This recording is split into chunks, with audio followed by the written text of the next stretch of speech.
The white lilies hit the marble floor first, scattering petals like snow.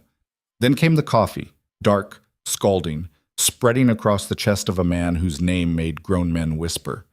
Lena Marlowe didn't know who Roman Viscari was when she crashed into him that morning. She only knew the lobby went silent, knew his gray eyes turned cold as winter, knew that when he smiled, barely, cruelly, and said she owed him a debt, her ordinary life ended. Want to know what happens when a florist accidentally destroys a crime boss's $5,000 suit? Hit like, drop your city in the comments, and follow me to the end. You won't believe where this goes. The morning started the way most of Lena's mornings started, with dirt under her fingernails and hope in her chest. She'd been up since 5, loading the delivery van with arrangements for the Grandview Hotel's spring gala. White lilies mostly, with touches of eucalyptus and those cream-colored roses that cost more than her weekly grocery budget. Her boss, Carol, had been clear. Mess this up, and the shop loses its biggest contract. No pressure. Lena didn't mind pressure. Pressure kept you sharp. Kept you moving forward instead of thinking too hard about the fact that you were 24 living in an apartment the size of a shoebox, and your biggest accomplishment this year was keeping a cactus alive for 6 consecutive months. The Grandview sat on the edge of the city like a crown, all glass and marble, and the kind of quiet money that didn't need to announce itself. Lena had delivered there twice before, always through the service entrance, always with her head down. Today should have been the same. Should have been. She pushed through the revolving door with both arms full, a massive arrangement of lilies blocking her view. The lobby smelled like expensive perfume and fresh paint. Her sneakers squeaked against the polished floor. She was mentally mapping the fastest route to the ballroom when someone stepped directly into her path. The collision happened in slow motion. Lilies exploded outward. The vase tipped, and Lena's travel mug of coffee, still clutched in her right hand, launched forward like a missile. She heard the liquid hit fabric before she saw where it landed, right across the chest of a man in a charcoal suit that probably cost more than her car. The lobby went silent, not the normal quiet of a fancy hotel. This was the kind of silence that happens right before something terrible. Lena's heart stopped. The man stood completely still, coffee dripping down his shirt, his tie, pooling in the silk pocket square. He was tall, broad-shouldered, maybe mid-30s, with dark hair and a face that could have been carved from stone. His eyes, gray, cold as January, locked onto hers. "I'm so sorry," Lena blurted. "I didn't see you. Let me get napkins. I can—" She reached for his jacket and he caught her wrist. Fast. His grip wasn't brutal, but it was absolute. Final. "Don't," he said. His voice was quiet. That made it worse somehow. Around them, people pretended not to stare. A woman in a hotel uniform appeared from nowhere, already gathering the scattered lilies with shaking hands.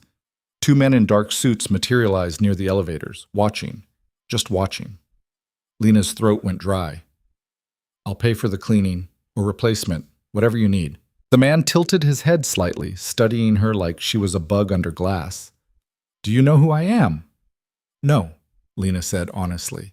Something flickered in his expression. Not quite amusement, not quite anger. Roman Viscari. The name meant nothing to her. She shook her head. His jaw tightened. "You ruined a $5,000 suit." Lena's stomach dropped straight through the floor. 5,000. She made that in 2 months. On a good 2 months. "I don't have that kind of money," she said. Her voice came out smaller than she wanted. "I know." He released her wrist and stepped back, coffee still dripping from his ruined clothes. The 2 men by the elevators moved closer, not threatening exactly, but present. Very present. "Sir," one of them said quietly, "we should go." Roman ignored him. His eyes never left Lena's face. "What's your name?" "Lena. Lena Marlowe." "Lena." He said it like he was testing the weight of it. "You owe me a debt." "I said I'd pay, not with money." He glanced at the hotel manager, who'd appeared from thin air, already apologizing in rapid, nervous bursts. Roman held up one hand and the manager went silent mid-sentence. "She's coming with me." The words didn't make sense. Lena blinked. "What?" "You'll work off what you owe at my estate. I have a job, I can't just—" "You don't anymore." He nodded toward the manager. I own this hotel, and based on the contract your shop has with us, I'd say your boss will be very understanding about your sudden career change. The floor tilted under Lena's feet. This wasn't real. This didn't happen in real life. People didn't just get kidnapped in hotel lobbies in broad daylight because of spilled coffee. You can't do this, she said. I can. His voice stayed level, calm, terrifyingly reasonable. You can come willingly, or my associate can carry you out. Either way, you're leaving with me. Your choice. Lena looked around wildly. The hotel staff had vanished. The few guests in the lobby were suddenly very interested in their phones. No one met her eyes. No one moved to help. The man who'd spoken earlier, tall, bald, built like a tank, stepped closer to her left side. Not touching, just there. Clock's ticking, Roman said. Lena's hands were shaking. Her mind raced through options that all ended the same way. With her in handcuffs or worse if she screamed. With her boss losing the hotel contract if she ran. With her family getting dragged into whatever this was if she fought. She thought about her mom, working double shifts at the diner. Her little brother, barely 16, still in school. The last thing they needed was Lena causing the kind of trouble that brought men in expensive suits to their door. Willingly, she whispered. Roman's expression didn't change. Smart girl. Let's go. The car was black, sleek, the kind with tinted windows and leather seats that still had that new smell. Lena sat in the back, pressed against the far door, while Roman sat beside her and the bald man drove. A second car followed close behind. No one spoke. Lena stared out the window as the city fell away, replaced by suburbs, then countryside, then nothing but trees and the occasional estate hidden behind stone walls. Her phone buzzed twice, Carol probably wondering where the hell she was, but when she reached for it, Roman shook his head. Later, he said. She pulled her hand back. They drove for nearly an hour. Long enough that Lena's fear started mixing with exhaustion, her body finally catching up to what her brain already knew. She was completely, utterly screwed. The estate appeared suddenly, rising from the landscape like something out of a Gothic novel. Gray stone. Tall windows. Gardens that probably looked beautiful in summer, but right now, in early April, were mostly bare dirt and skeletal trees. A fountain sat silent in the circular driveway, dry and cracked. The car stopped. The driver got out first, opened Roman's door, then Lena's. She climbed out on legs that didn't quite feel solid. This way, Roman said. The front door was massive, dark wood, iron hinges. It swung open before they reached it, revealing a woman in her 50s with steel gray hair and a housekeeper's uniform. Her face was carefully neutral. Sir, she said, your sister's been asking for you. I'll see her after I'm changed. Nina, this is Lena. She'll be staying with us. Show her to the east wing. Nina's eyes flickered to Lena, one quick, assessing look, before she nodded. Of course. This way, miss. Roman was already walking away, his coffee-stained jacket left in the car, his footsteps echoing through the entrance hall. Lena started to follow Nina, then stopped. What am I supposed to do here? She called after him. Roman paused at the base of a wide staircase, turned halfway. Whatever I tell you to. Then he was gone. What? The room Nina showed her to was bigger than Lena's entire apartment. High ceilings, a four-poster bed. Windows overlooking the dead garden. It would have been beautiful if it wasn't a prison cell. Dinner's at 7, Nina said. Don't be late. Wait, Lena caught her arm gently. What is this place? Who is he? Nina's expression softened just slightly. Pity, maybe, or recognition. Mr. Vescari owns half the city. Restaurants, hotels, shipping companies, some legal, some less so. Best advice I can give you? Keep your head down, do what you're told, and don't ask questions. I didn't do anything wrong. Doesn't matter what you did. Matters what he thinks you did. Nina moved toward the door, then paused. There's clothes in the closet, bathrooms through there. You need anything else, pull that cord by the bed. Can I call my family? Let them know I'm okay? That's up to Mr. Vescari. The door closed with a soft click. A lock turned. Lena stood in the middle of the enormous room and felt her chest tighten. She'd been angry before, scared, definitely. But now, alone, the reality crashed over her like a wave. She was trapped, actually trapped. locked in a stranger's house in the middle of nowhere because she'd spilled coffee on the wrong man. She could cry. Part of her wanted to, but crying wouldn't unlock the door, wouldn't get her home. Instead, she walked to the window, looked down at the garden. It was worse up close, neglected, barren, everything brown and brittle. A few stubborn weeds pushed through the gravel paths. Nothing bloomed, nothing lived. Lena pressed her forehead against the cold glass. "Okay," she whispered to herself. "Okay. Think." Dinner was served in a dining room built for 20 people. Lena sat at one end of a table long enough to land a plane on. Roman sat at the other end, already changed into a fresh suit, eating in complete silence. Two staff members stood against the walls, statues still. The food was incredible. Some kind of roasted chicken with herbs Lena couldn't name, vegetables that tasted like they'd been grown by someone who actually gave a damn. She ate because she was starving, but every bite felt like swallowing stones. Halfway through the meal, a girl appeared in the doorway. She was maybe 8 or 9, all dark curls and big brown eyes, and a yellow dress that looked expensive but wrinkled, like she'd been playing in it all day. She looked at Roman, then at Lena, then back at Roman. "Can I eat with you?" she asked. "It's late, Ivy," Roman said without looking up. "Please?" Something in his jaw tightened. "Fine, sit." The girl, Ivy, beamed and scrambled into the chair closest to Lena, completely ignoring the 15 empty seats between her and Roman. Up close, Lena could see traces of him in her face. The same dark hair, the same stubborn set to her mouth. "Hi," Ivy said. "I'm Ivy. Who are you?" "Lena." "Are you here to work for Roman?" Lena glanced down the table. Roman was watching now, his fork paused halfway to his mouth. "Something like that," Lena said carefully. "What kind of work?" "Ivy," Roman said. "Eat your dinner." "I'm just asking. Eat!" Ivy's face fell, but she picked up her fork. For a few minutes, the only sound was silverware against china. Then Ivy whispered, "Do you like flowers?" Lena blinked. "Yeah, I do." "Me too, but nothing grows here anymore." Ivy pushed a carrot around her plate.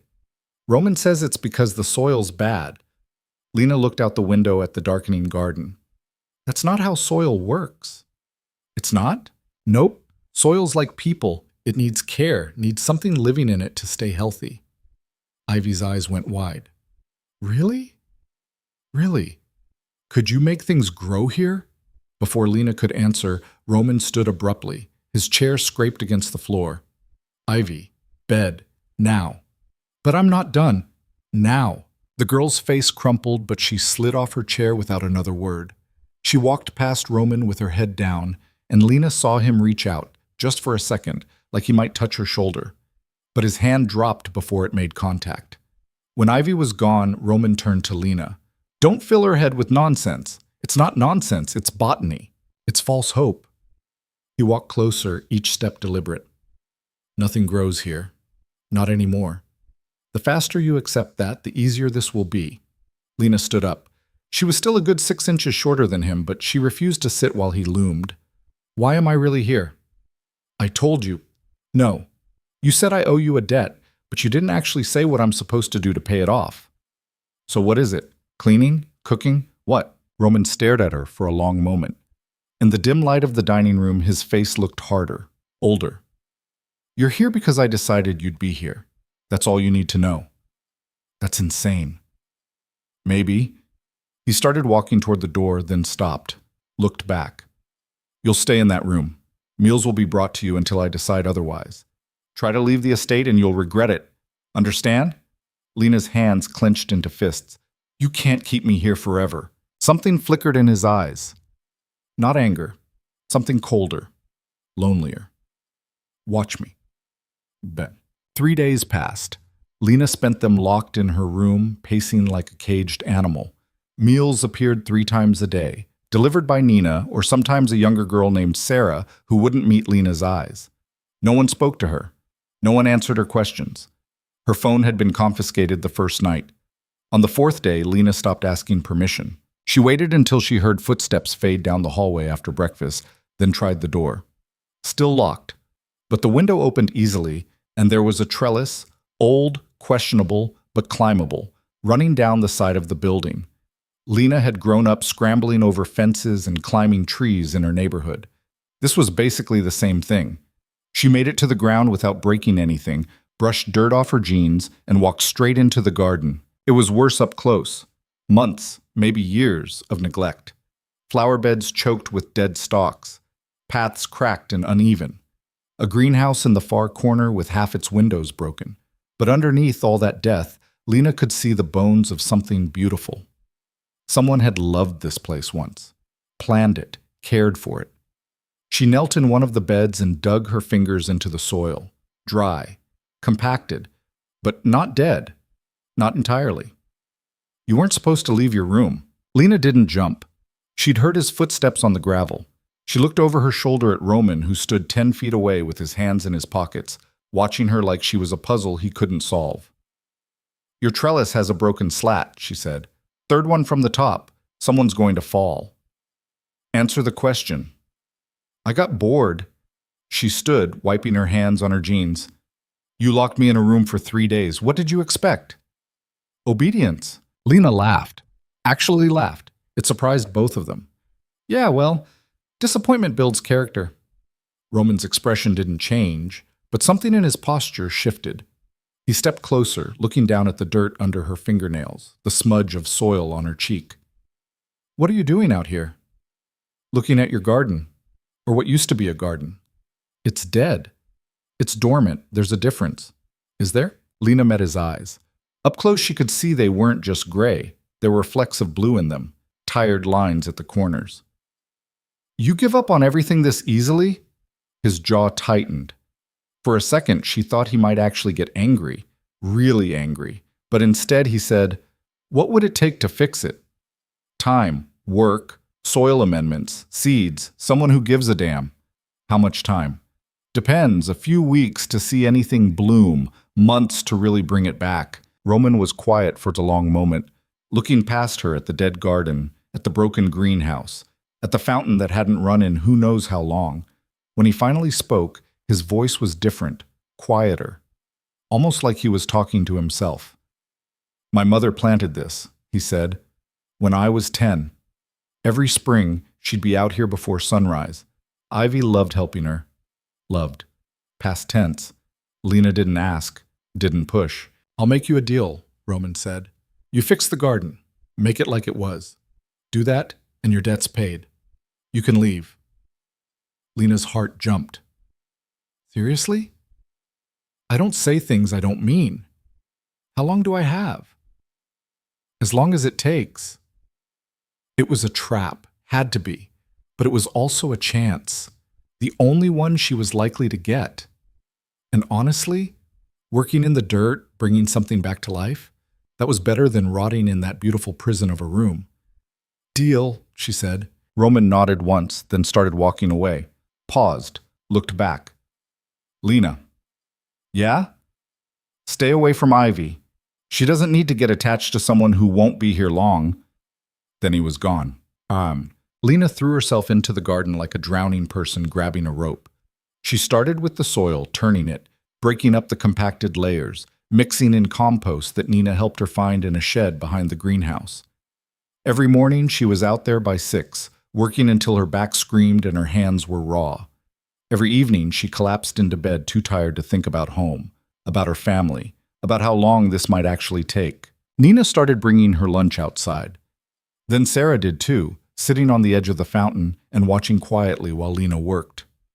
Roman never came to the garden, but she saw him sometimes, watching from the upper windows, always just standing there, always alone. Ivy was harder to avoid. The girl appeared on the 5th day, darting out of the house while Nina was distracted, and planted herself right in the middle of the bed Lena was weeding. "Can I help?" she asked. "Your brother said—" "Roman's not my brother. He's my guardian." Ivy picked up a small spade and started digging with absolutely no technique whatsoever. "Our mom died when I was 4. Roman takes care of me now." Lena's chest tightened. "I'm sorry." "It's okay. I don't remember her much." Ivy kept digging, her face scrunched in concentration. "But I remember the garden. She used to let me pick flowers every Sunday. For the table." "What kind?" Sunflowers, and those little white ones. I forget the name. Daisies? No, the ones that smell really good. Lilies? Ivy's face lit up. Yes, those. Of course, the same flowers Lena had been carrying when this whole nightmare started. The universe had a sick sense of humor. We can plant those, Lena said quietly, if you want. Really? Really? But you'll have to help. And you can't tell Roman. Ivy grinned and held out her pinky. Deal. They shook on it. 2 weeks in, the garden started changing. Not dramatically, not like some time-lapse video where everything blooms overnight. But there were signs. Green shoots pushing through the turned soil, Ivy's sunflower seeds sprouting near the greenhouse, the beds starting to take shape again, neat and purposeful instead of chaotic. Lena worked harder, longer. Part of it was the deal with Roman, the promise of freedom if she succeeded. But part of it, the part she didn't want to examine too closely, was simpler than that. She liked it here. Not the being trapped part. Not the constant undercurrent of danger that came with living in a crime boss's house. But the garden itself. The quiet mornings. The way Nina had started smiling at her, just a little. The way Ivy chattered endlessly about school and friends and the book she was reading, like Lena was a real person instead of a prisoner. Even the house felt different. Less like a mausoleum, more like something that might, with enough time and care, become warm again. She was planting the white lilies, the ones Ivy remembered, when she heard footsteps on the path behind her. Not Nina's practical shoes, not Ivy's light skip. Heavier, slower. Lena didn't turn around. If you're here to tell me I'm doing it wrong, save your breath. I wasn't going to say that, Roman said. She looked over her shoulder. He was in shirt sleeves for once, no jacket, his tie loosened. He looked tired. Actually tired. Not just the carefully controlled exhaustion he usually wore like armor. You've been watching, Lena said. Not a question. It's my garden. It's your mother's garden. Something in his face closed off. Was. Lena stood, brushing dirt from her knees. The sun was setting, painting everything gold and orange, softening the hard edges of the estate. Why'd you let it die? I didn't let it do anything. I just stopped trying to save it. Why? Because some things can't be saved. He looked past her at the neat rows of planted bulbs, at Ivy's sunflowers already a foot tall. No matter how hard you work, Lena stepped closer. She shouldn't. She knew she shouldn't. But something about the way he stood there, shoulders tight, hands in his pockets, looking at the garden like it hurt to see it coming back to life, made her brave. You know what I think? She said. I'm sure you'll tell me. I think you're scared. His eyes snapped to hers. Of what? Of caring about something again. Because if you care, it can be taken away. She nodded toward the house. Like your mother. Like whatever made you so convinced nothing good can last.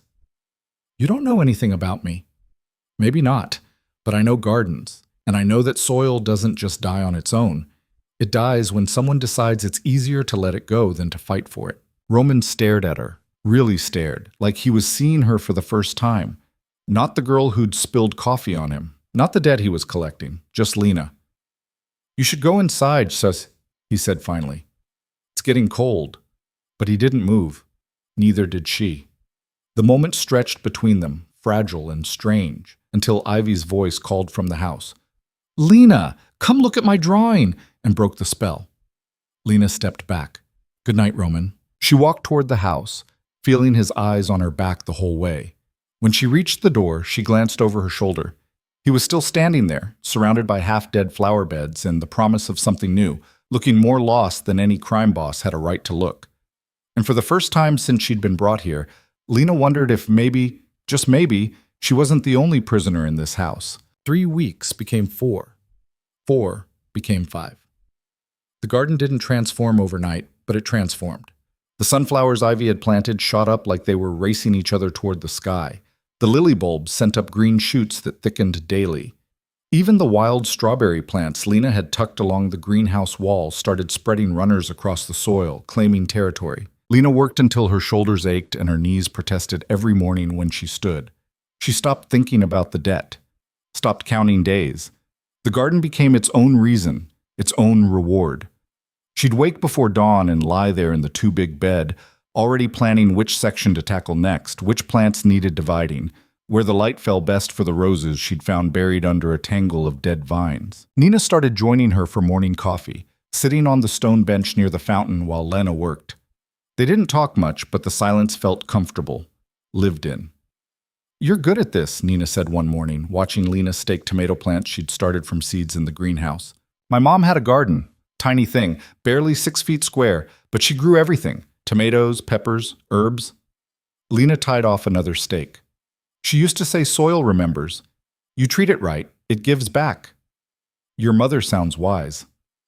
"She is, was. I don't know." Lena sat back on her heels, wiping sweat from her forehead. "I haven't been able to call her. Tell her I'm okay." Nina's face softened with something like pity. "Mr. Vescari has his reasons." "Yeah, well, his reasons don't make it easier." "No," Nina agreed quietly. "They don't." That afternoon, Lena's phone appeared on her nightstand. No explanation. No note. Just the phone, fully charged, with a single text from an unknown number. One call. 10 minutes. Lena's hands shook as she dialed her mother's number. "Baby?" Her mom's voice cracked.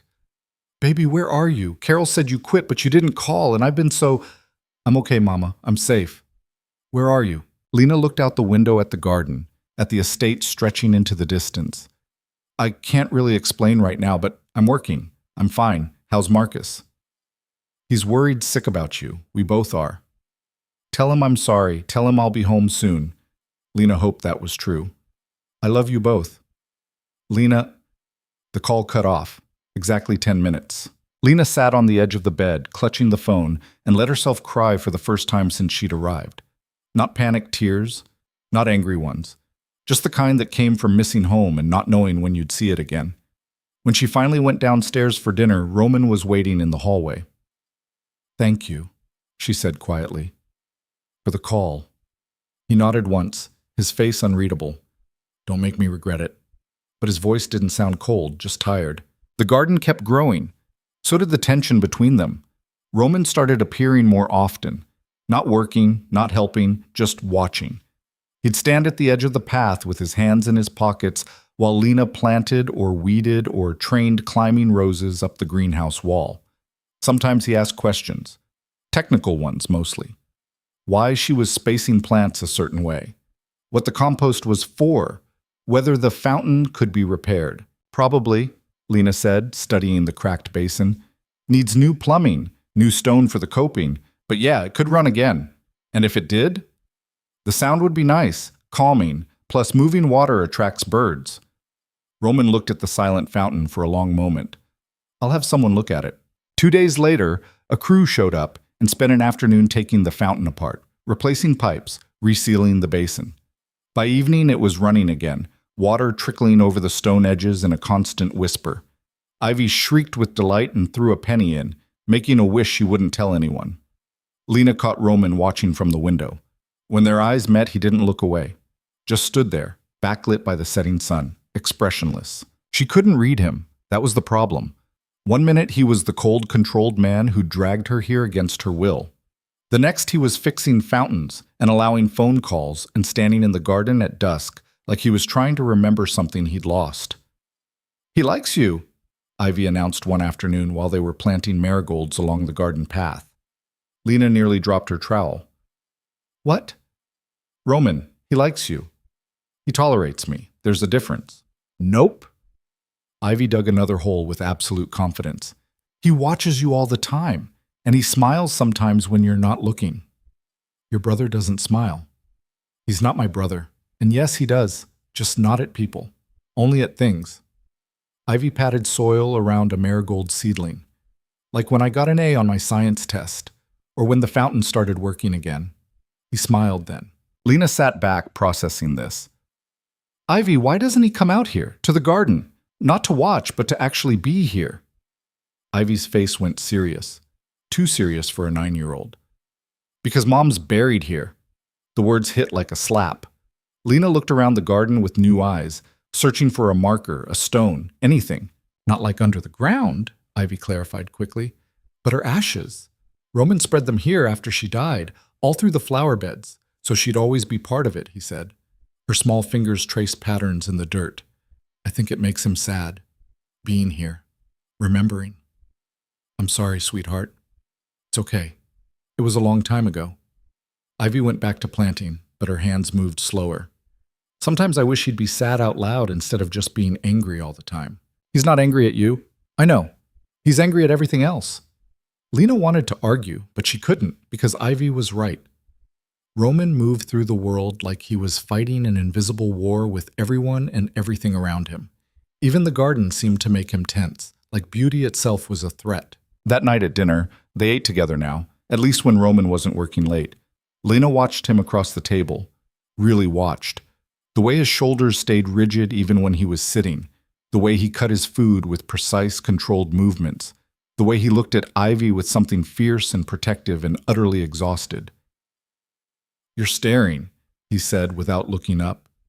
You're interesting. That made him pause, fork halfway to his mouth. Interesting. Yeah, I'm trying to figure you out. Don't. Why not? Because there's nothing to figure out. He set down his fork, finally meeting her eyes. I'm exactly what I look like. A terrifying crime boss who kidnaps florists and fixes fountains? Ivy giggled. Roman's jaw tightened. Go to your room, Ivy. But I'm not done. Now. The girl's face fell, but she slid off her chair without protest. She was used to this, used to being dismissed when conversations got too real.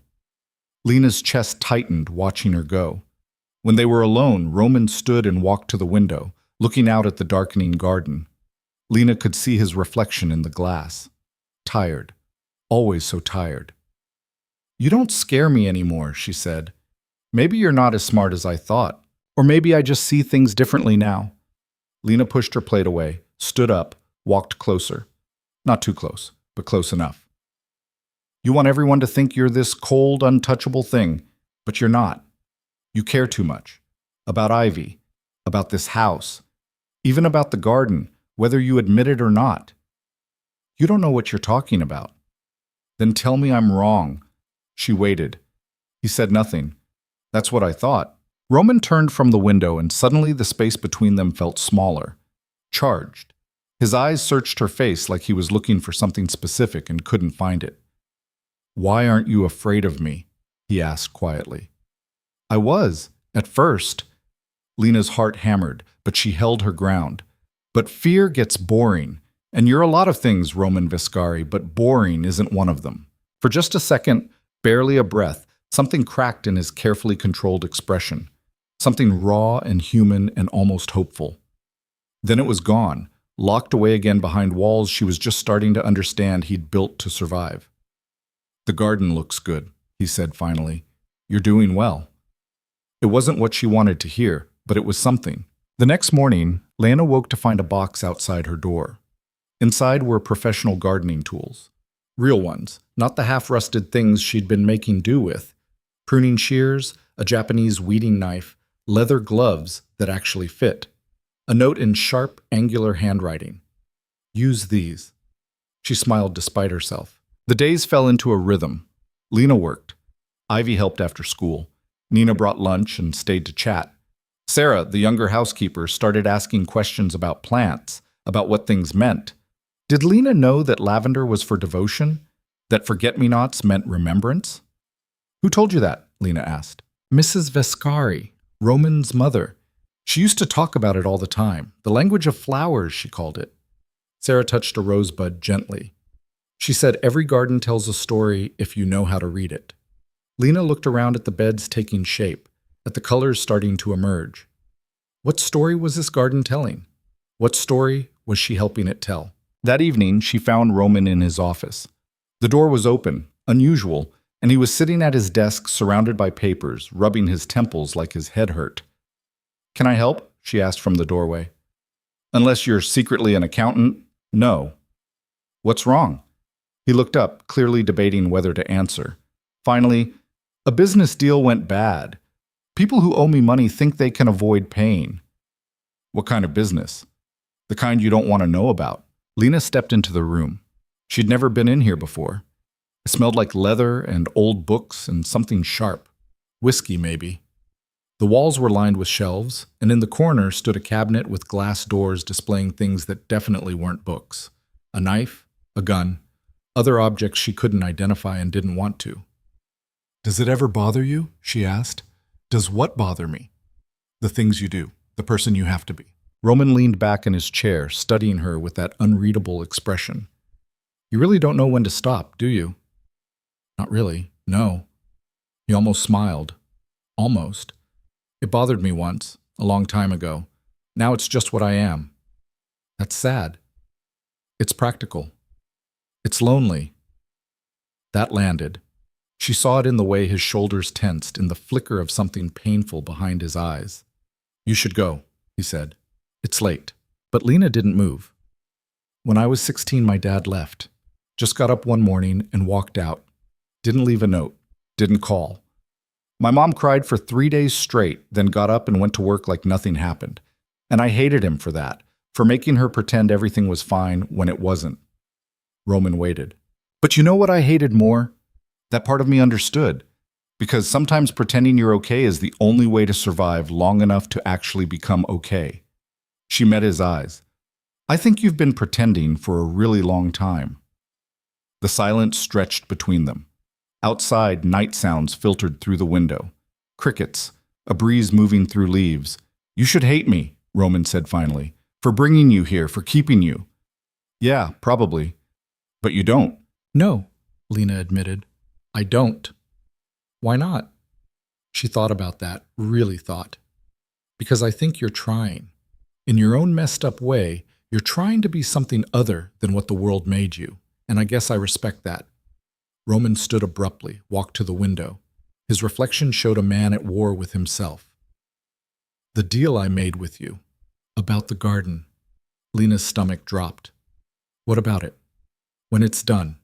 When the garden's finished, you'll leave." "That was the agreement." "I know." He turned to face her. "But I need you to understand something. The things I'm involved in, the people I deal with, they don't care about honor. They don't care about deals. If they find out you matter to someone like me, you become a target, you and anyone you care about. I don't matter to you. Don't you?" The question hung in the air between them, heavy and dangerous and impossibly complicated. Lena's heart hammered so hard she was sure he could hear it. "Roman, finish the garden," he said quietly. "Go home. Forget this place. Forget me. It's safer that way." Then he walked past her, out of his own office, leaving her standing there alone. The garden bloomed, not all at once, but steadily, inevitably. The sunflowers Ivy had planted stretched toward the sky, their faces bright and bold. The white lilies opened in clusters, their scent heavy and sweet on the evening air. Roses climbed the greenhouse walls in tangles of pink and cream and deep red. Lena worked harder, faster. Like if she could just finish this, just complete what she'd started, everything else would make sense. But every time she thought about leaving, about going home, something in her chest twisted painfully. "It's beautiful," Nina said one morning, standing in the center of the garden with tears in her eyes. "Mrs. Vescari would be so proud." "I hope so." "She would be." Nina touched a lily gently. "She'd be proud of you too, for bringing it back."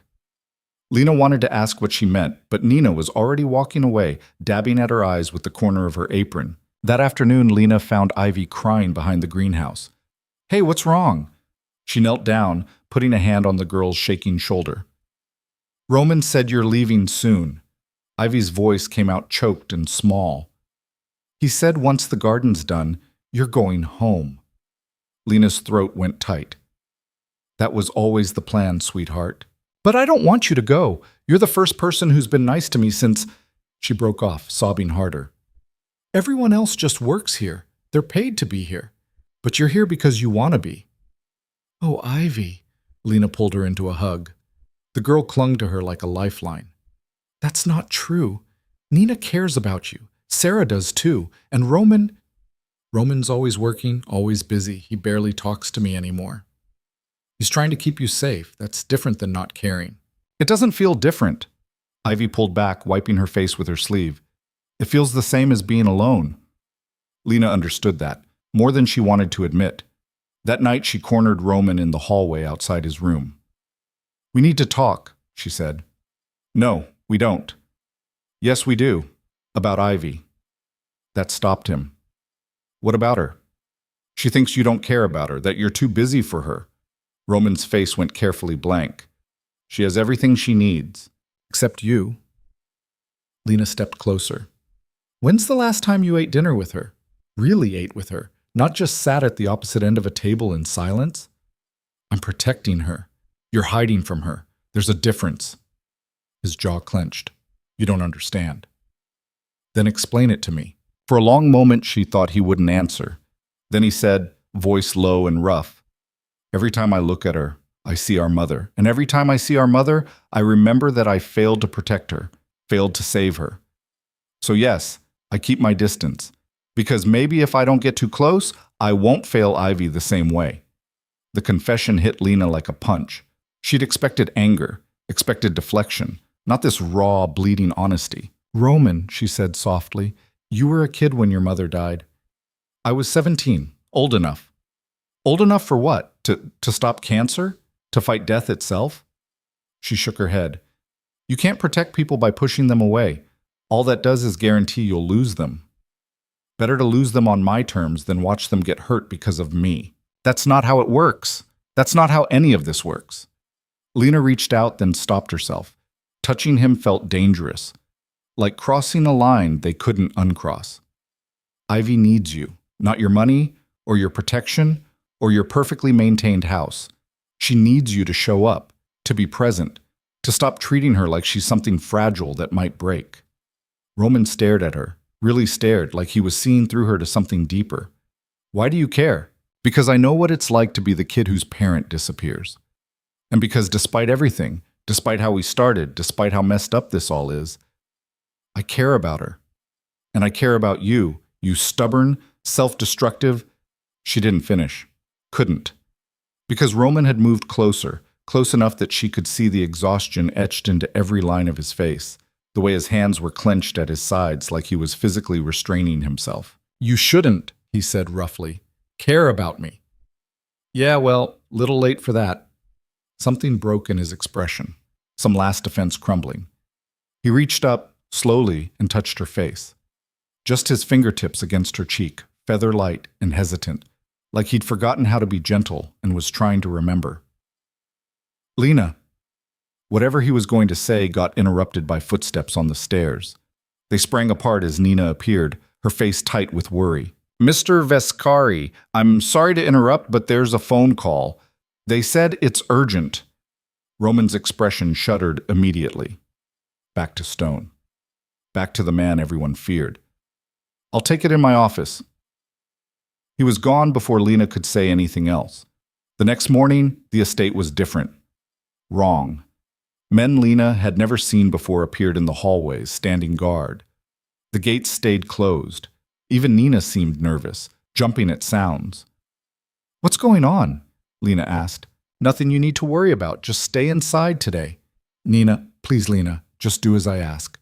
But Lena had never been good at following rules. She waited until afternoon, then slipped out to the garden. It felt safer there, quieter. The flowers didn't care about whatever danger had everyone else on edge. She was deadheading roses when she heard voices. Sharp, angry voices coming from somewhere behind the greenhouse. "Told you this was handled." That was Roman. Lena had never heard him sound like that. Furious, barely controlled. "Plans changed." A second voice, unfamiliar, cold.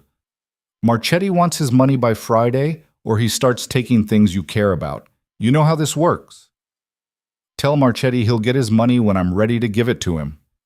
"That's not how this works anymore, Viscari. You've been soft lately. People are noticing." "I don't care what people notice." "You should, because they're talking about the girl, the one living in your house. Word is you've gotten attached." Lena's blood went cold. "She's no one," Roman said flatly. "An employee. Nothing more." "Really? Then you won't mind if we verify that?" "Touch her and I'll burn everything you own to the ground." Silence. Then a low, ugly laugh. "There it is. The great Roman Vescari brought to his knees by a florist. This is going to be fun." Lena heard footsteps. She pressed herself flat against the greenhouse wall, heart hammering.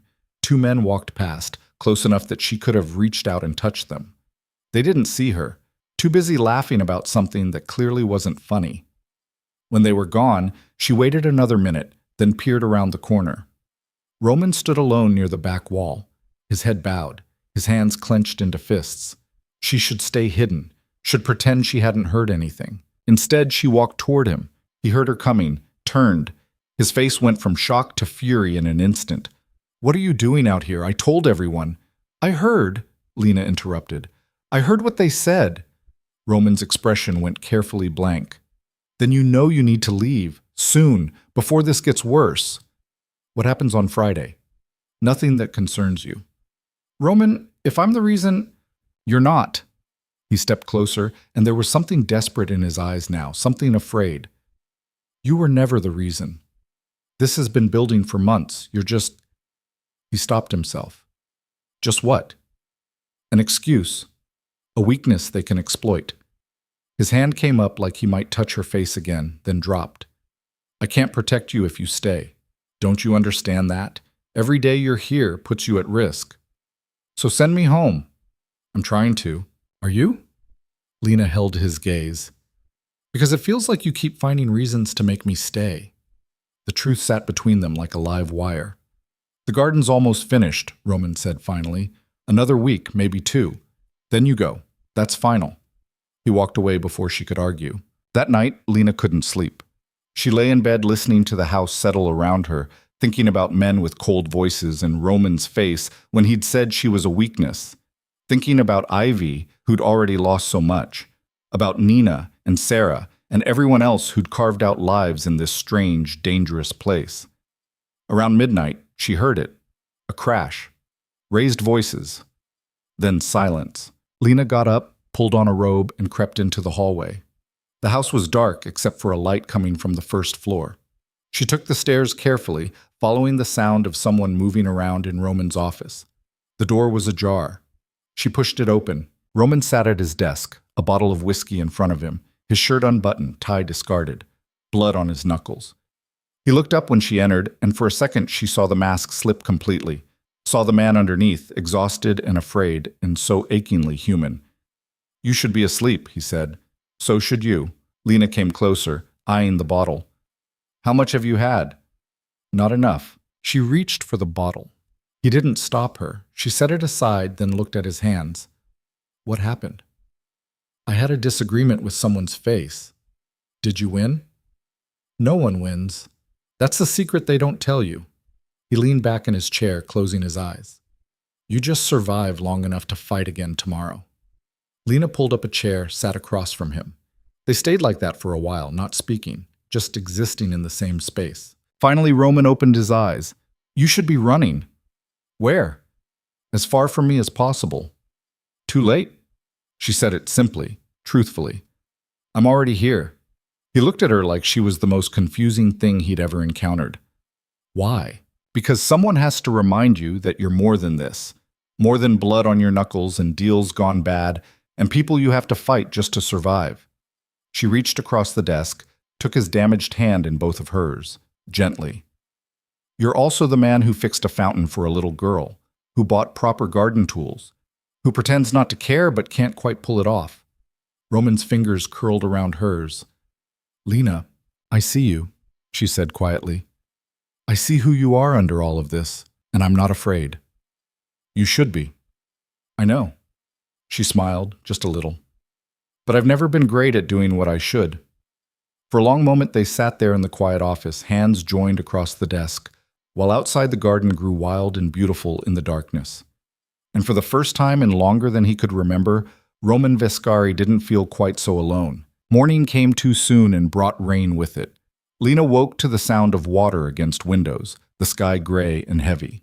She'd fallen asleep in the chair in Roman's office sometime around 3, and when she'd opened her eyes at dawn, he was gone.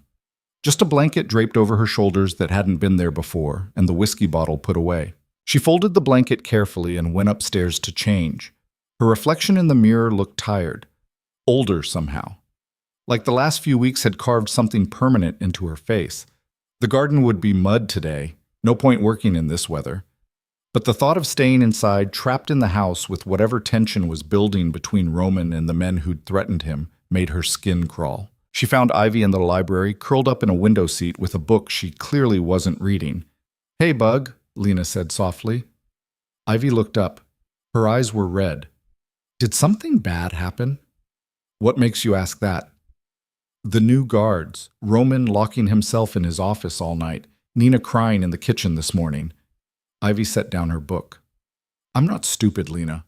I know when things are wrong." Lena sat beside her, pulling the girl close. "Things are complicated right now, but Roman's handling it." "Is it because of you?" The question stabbed straight through Lena's chest. "Why would you think that?" "Because you came here and everything changed. Roman changed. He smiles sometimes now. He fixed the fountain. He actually talks at dinner." Ivy's voice cracked. "But now there's guards everywhere, and he won't look at you, and I heard him yelling on the phone about keeping people safe." "Oh, sweetheart." Lena smoothed Ivy's hair back from her face. "Whatever's happening, it's not your fault. And it's not really mine either. It's just, sometimes the world Roman lives in doesn't let good things stay good for very long." "That's not fair." "No, it's not." They sat together while rain hammered the windows. And Lena wondered how you explained to a 9-year-old that sometimes the people who loved you had to hurt you to keep you safe. That distance could be a kind of protection. That pushing someone away sometimes meant you cared too much to risk them getting hurt. She was still trying to find the words when Roman appeared in the doorway. "Ivy, go to your room," he said. "But now." The girl's face crumpled, but she grabbed her book and ran past him without another word. Lena heard her footsteps racing up the stairs. Heard a door slam. "You didn't have to be cruel," Lena said quietly. "Yes, I did." Roman stepped into the room, closed the door behind him. He looked like he hadn't slept, like he'd spent the night at war with himself and lost. "I need to talk to you." "So talk." He paced to the window, stared out at the rain-soaked garden. "The situation with Marchetti is worse than I thought. He's not just demanding money anymore. He wants control. Wants me to step aside, let him take over operations I've spent years building. And if you don't, he'll make examples, go after people close to me." Roman turned and his eyes were hollow. "He already knows about you, about Ivy, about everyone in this house." Lena's blood went cold. "What are you saying?" "I'm saying I made a mistake bringing you here, keeping you here, and now I have to fix it before someone gets hurt because of me." "How?" "You're leaving, today. Nina's packing your things." Lena stood up fast enough to make her head spin. "You're sending me away." "I'm keeping you alive." "What about the garden, the deal we made?" "Consider your debt paid." Roman's voice stayed flat, controlled, but his hands were clenched tight at his sides. "I'll have Marcus drive you back to the city, back to your mother, your brother, back to normal." "And what about you?" "I'll handle Marchetti." "How?" "That's not your concern anymore." Lena crossed the space between them in 3 strides, got right in his face. "Don't do this. Don't shut me out and pretend it's for my own good." "It is for your own good." "No, it's because you're scared. Because for the first time in years, you actually care about something other than survival, and it terrifies you." Roman's jaw clenched. "You don't know what you're talking about." "Yes, I do. I know exactly what I'm talking about." She grabbed his arm, forced him to look at her. "You think pushing everyone away keeps them safe, but all it does is guarantee you'll be alone when things fall apart. Is that what you want? To end up like this house was when I got here? Dead and empty and nothing growing? Better empty than destroyed." "You're already destroying it," Lena's voice cracked. "Can't you see that?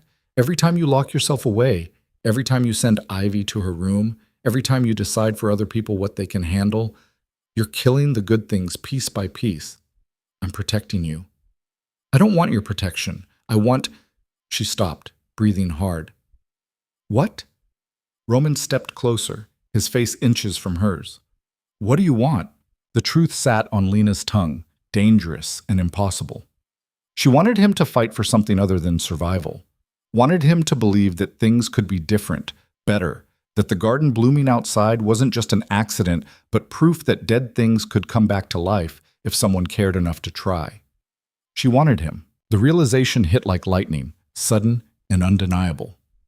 Somewhere between the coffee-stained suit and the fixed fountain, between midnight conversations and bruised knuckles, between watching him try so hard to be something he wasn't, she'd fallen for the most unavailable man she could possibly have chosen. "Lena," Roman said softly, dangerously. "What do you want?" "Nothing you can give me," she whispered. His hand came up, cupped her face. Rough fingers, gentle touch. "Try me." For a long moment they stood frozen, the air between them charged with everything they weren't saying. Rain beat against the windows. Somewhere upstairs, Ivy was crying. The whole world was falling apart, and nothing about this made sense. But when Roman leaned in, when his forehead touched hers, Lena didn't pull away. "If you stay," he said roughly, "I can't promise you'll be safe." "I'm not asking for promises." "You should be." "When have I ever done what I should?" His laugh was broken. Barely a sound. "Never. So stop trying to make me start now." Roman pulled back just enough to look at her. Really look, like he was memorizing every detail. "You're the most stubborn, infuriating person I've ever met." "Good. You need someone who doesn't scare easy." "I need you to be smart about this." "Too late." Lena's hand found his chest, felt his heart hammering beneath her palm. "I'm already in too deep to back out now." The distance between them disappeared. His mouth found hers like he was starving, like she was air and he'd been drowning. Lena grabbed his shirt, pulled him closer, and let herself fall into the kiss. It wasn't gentle, wasn't careful. It was weeks of tension breaking open, of walls crumbling, of two people who'd been fighting gravity finally giving in. When they broke apart, both breathing hard, Roman pressed his forehead to hers again. "This is a mistake," he said. "Probably. You should go, while you still can." "Are you going to make me?" He closed his eyes. "No." "Then I'm staying." A knock on the door made them spring apart. Nina's voice came through, tight with worry. "Mr. Vescari, there's a situation. The South Gate." Roman's expression went cold instantly, back to stone. "I'm coming."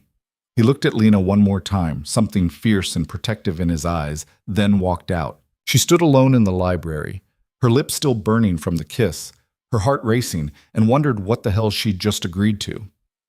The situation at the South Gate turned out to be 3 cars full of Marchetti's men, parked just outside the property line. Not doing anything, not threatening anyone, just sitting there, watching. Roman handled it by stationing his own men at the gate, then retreating to his office with Marcus and 2 others Lena didn't recognize. They stayed locked in there for hours. Raised voices filtered through the door. At one point, something shattered. Ivy stayed in her room. Nina moved through the house like a ghost, cooking dinner no one would eat. Sarah kept glancing at the windows, at the cars visible in the distance, her hands shaking whenever she picked up a dish. Lena went to the garden. The rain had stopped, but everything was soaked, heavy with water. The flowers bent low under the weight. She walked the path slowly, checking for damage, tying up plants that had come loose from their stakes. Ordinary work. Grounding. She was restaking a tomato plant when she heard footsteps behind her. Not Roman's heavy stride. These were lighter. Uncertain. Lena turned to find Marcus, the bald man who'd driven her here that first day, standing at the edge of the garden. He looked uncomfortable, out of place among the flowers. "He's trying to protect you, you know," Marcus said. "That's why he wants you gone." "I know." "So why are you fighting him on it?" Lena set down the stake, wiped mud from her hands. "Because running doesn't fix anything. It just means Marchetti wins. Marchetti's going to win anyway. That's how this works. Roman's outnumbered, outgunned. Only reason we've lasted this long is because people respect him. Fear him. But that respect's built on him being untouchable, cold. And lately," Marcus shook his head, "he's not that anymore. People see it." "Good. You don't understand. In Roman's world, being human is a weakness. Caring about people makes you a target. Then maybe his world needs to change." Marcus laughed, but there was no humor in it. "You really believe that? That one person can change everything?" "I have to." Lena looked at the garden stretching around them, at all the life pushing up through dead soil. "Otherwise, what's the point?" Marcus was quiet for a moment. Then he said, "He told me once that his mother used to say the same thing, that one person, one small act, could shift everything." He gestured at the garden. She'd be proud of what you've done here. I didn't do it for her. No, you did it for him. Marcus turned to leave, then paused. For what it's worth, I hope you're right. I hope one person can change things, because if anyone's going to save Roman from himself, it's probably you. He walked away, leaving Lena standing in the mud, wondering if saving someone who didn't want to be saved was even possible. That night, Roman didn't come to dinner, didn't come out of his office at all. Lena ate with Ivy in the kitchen, Nina's idea, to keep things normal for the girl, and tried not to watch the clock, tried not to think about the kiss in the library, about the way he'd looked at her like she was something precious and breakable. After Ivy went to bed, Lena wandered the house.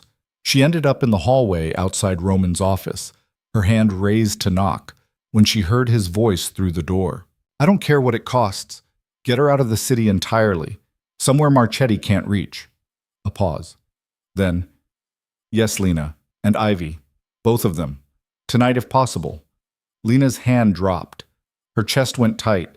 She should have known, should have expected this. But somehow hearing him plan to ship her off like cargo still felt like a punch to the gut. She was turning to leave when the door opened. Roman stood there, phone still in hand, and the look on his face when he saw her told her he knew she'd heard everything. It's not what you think, he said. Really? Because it sounds like you're planning to get rid of me behind my back. I'm trying to keep you safe. By lying to me? Lena pushed past him into the office. We just talked about this hours ago. You said you wouldn't make me leave. I said I wouldn't force you. I didn't say I wouldn't try to convince you. With deception? That's your strategy? Roman closed the door, ran a hand through his hair. He looked wrecked, exhausted in a way that went bone deep. I'm out of options, Lena. Marchetti's not bluffing. He sent photos today of your mother's diner, your brother's school. He knows where they are. The room tilted. What? He's making it clear if I don't cooperate, he goes after the people I care about. That includes you. That includes your family. Lena sat down hard in the nearest chair. You can't let him do that. I won't. That's why you're leaving. Running away doesn't solve anything. It buys time. Keeps you out of the crossfire while I handle this. And how exactly are you planning to handle it? Lena looked up at him. What are you going to do, Roman? What happens when I'm gone and it's just you against Marchetti and all his men? Roman didn't answer. Didn't have to. The look in his eyes said everything. No, Lena said. Absolutely not. It's the only way. It's suicide. You're talking about suicide. I'm talking about keeping the people I care about alive. He crouched down in front of her, took her hands. His were cold, shaking slightly. You asked me once why I push people away. This is why. Because in the end, the only person who gets hurt is me, and I can live with that. Well, I can't. Lena gripped his hands tight. I can't live with you throwing yourself away like you don't matter. Like your life is worth less than everyone else's. It is worth less. To who? Not to Ivy. Not to Nina or Marcus or anyone else in this house who depends on you. She leaned forward, made him look at her. Not to me. Roman's face twisted. You don't understand. I understand perfectly. You're scared. You're so scared of losing people that you'd rather lose yourself. But that's not brave, Roman. That's just giving up. What do you want me to do? His voice broke on the words.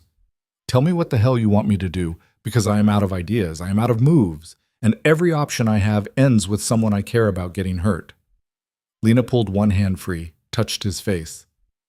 Then maybe it's time to stop playing by their rules. Stop fighting alone. Let people help you.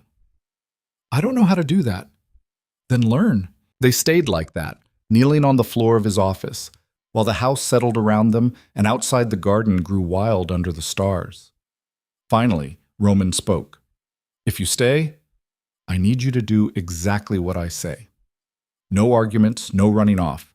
You stay where I can protect you. Okay. And Ivy, she stays too. You're not sending her away. She's already lost too much. She doesn't need to lose you thinking you're trying to save her. Roman's eyes closed. If anything happens to her, nothing's going to happen to her, or to me, or to you. Lena pulled him closer, wrapped her arms around him, felt him hold on like she was the only solid thing in his world. We're going to figure this out, together. He didn't argue, just held her tighter.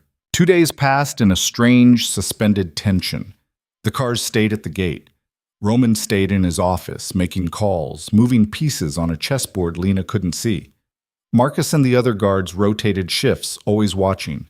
Nina cooked enough food for an army and threw most of it away. Lena worked in the garden because what else was she supposed to do? The lilies were in full bloom now, white and perfect and heartbreaking. Ivy helped when she could, but even she was quiet these days, scared. On the third day, the power went out. It happened just after sunset. 1 minute the house was lit, music playing somewhere upstairs. The next, darkness. Lena was in the library when it happened. She heard shouts, running footsteps, then Roman's voice, sharp with command, telling everyone to stay calm, stay inside, don't panic. She made her way to the hallway by feel, heart hammering, found Roman by the front door, flashlight in hand, already barking orders at Marcus. "Check the breaker," he said, "and the backup generator. Someone tripped something, or—" "It's not the breaker," Marcus interrupted, holding up his phone. "It's the whole grid. Someone cut the main line." Roman went very still. "Marchetti." "Has to be." "How long to get it back?" "Power company says minimum 4 hours, but with the damage, could be longer." A crash from outside made everyone freeze, got glass breaking, then laughter, male voices. Roman moved fast, grabbing Lena's arm and pulling her away from the door. "Basement, now." "What about Ivy?" "Nina's getting her. Move." They went down a narrow staircase Lena had never noticed before, into a basement that smelled like concrete and old paint. A generator sat in the corner, silent. Roman flipped switches, checking connections, swearing under his breath. "What can I do?" Lena asked. "Stay out of the way." More crashes from above, closer now. Someone was in the house. Roman froze, listening. Then he pulled a gun from somewhere, his jacket, maybe, and checked the chamber. The casual way he did it, like this was normal, made Lena's stomach turn. "Roman, if I tell you to run, you run. Understand? I'm not leaving you." "Lena." The basement door opened. Light flooded down the stairs. Flashlight beams cutting through the dark. Roman moved in front of Lena, gun raised. "Don't come down here." "Or what, Viscari?" A man's voice. Amused. "You'll shoot me? In your own basement? Come on, we both know you're smarter than that." 2 men came down the stairs. 3, 4, all armed, all smiling like this was fun. The first one, tall, lean, with a scar running down his left cheek, stepped close enough that Lena could smell his cologne. Expensive. Cloying. "Nice place you got here," he said. "Real homey. Though I gotta say, the garden's a bit much." "What are you, starting a flower shop?" "What do you want, Vincent?" Roman's voice stayed level, but Lena could see the tension in every line of his body. "What do I want?" Vincent laughed. "I want you to stop making this difficult. Marchetti's offering you a clean exit. You step aside, keep your house, keep your sister. Hell, keep your little gardener, too." His eyes slid to Lena. "She's pretty. I can see why you're attached. Get out of my house." "Can't do that. Not until you give me an answer." "Here's my answer." Roman's finger tightened on the trigger. "No," Vincent sighed. "That's disappointing, really, because now I have to do things the hard way." He nodded to the men behind him. "Search the place, find the girl." "Ivy's got nothing to do with this." "She's got everything to do with this. She's your weakness. Soon as we have her, you'll cooperate." Roman fired. The bullet hit the concrete wall 6 inches from Vincent's head. The sound in the enclosed space was deafening. Lena's ears rang. The men scattered, pulling their own weapons, and suddenly the basement was chaos. Roman grabbed Lena and shoved her behind the generator. "Stay down!" She pressed herself flat against the cold metal, heart hammering so hard it hurt. Gunshots, shouting, someone screaming. She couldn't tell who was winning, couldn't see anything except flashes of light and shadows moving too fast. Then Roman was beside her, bleeding from a cut above his eye, breathing hard. "When I say go, you run. Out the back door, through the garden. Don't stop until you're past the gates." "What about you?" "I'll be right behind you." "You're lying." He grabbed her face, made her look at him. In the chaos and darkness and fear, his eyes were steady, clear. Lena, listen to me. I need you to trust me, just this once. Can you do that? She wanted to argue, wanted to fight, but the look on his face stopped her. Okay, she whispered. Good. He kissed her, fast and hard and desperate. Now go! Lena ran. She burst out of the basement, through the kitchen, out the back door into the garden. Rain had started again, cold and sharp. She could barely see, could barely breathe, but she kept running. Past the greenhouse, past the fountain, toward the gates. Behind her, more gunshots. Shouting. A scream that might have been Nina. She almost stopped, almost turned around. But then she remembered Roman's face, the way he'd looked at her, and she kept going. She was halfway to the gates when she heard it. A sound that didn't belong, small, frightened. Lena? Ivy stepped out from behind a tree, soaking wet, her yellow dress plastered to her skin. She was crying. Oh my God!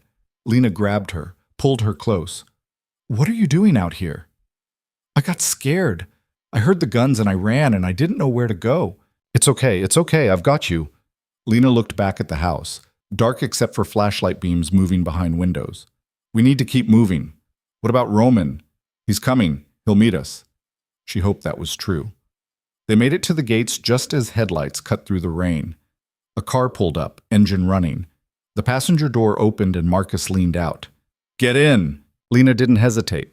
She pushed Ivy into the back seat and climbed in after her. The car was already moving before she got the door closed.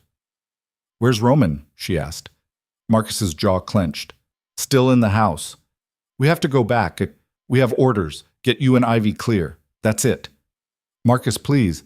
He'll be fine. He always is.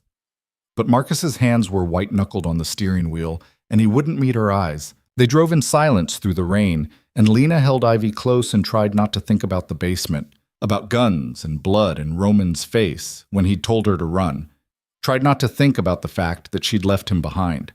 The safe house turned out to be an apartment above a restaurant in a part of the city Lena didn't recognize. Small, clean, anonymous. Marcus checked every room twice before letting them in.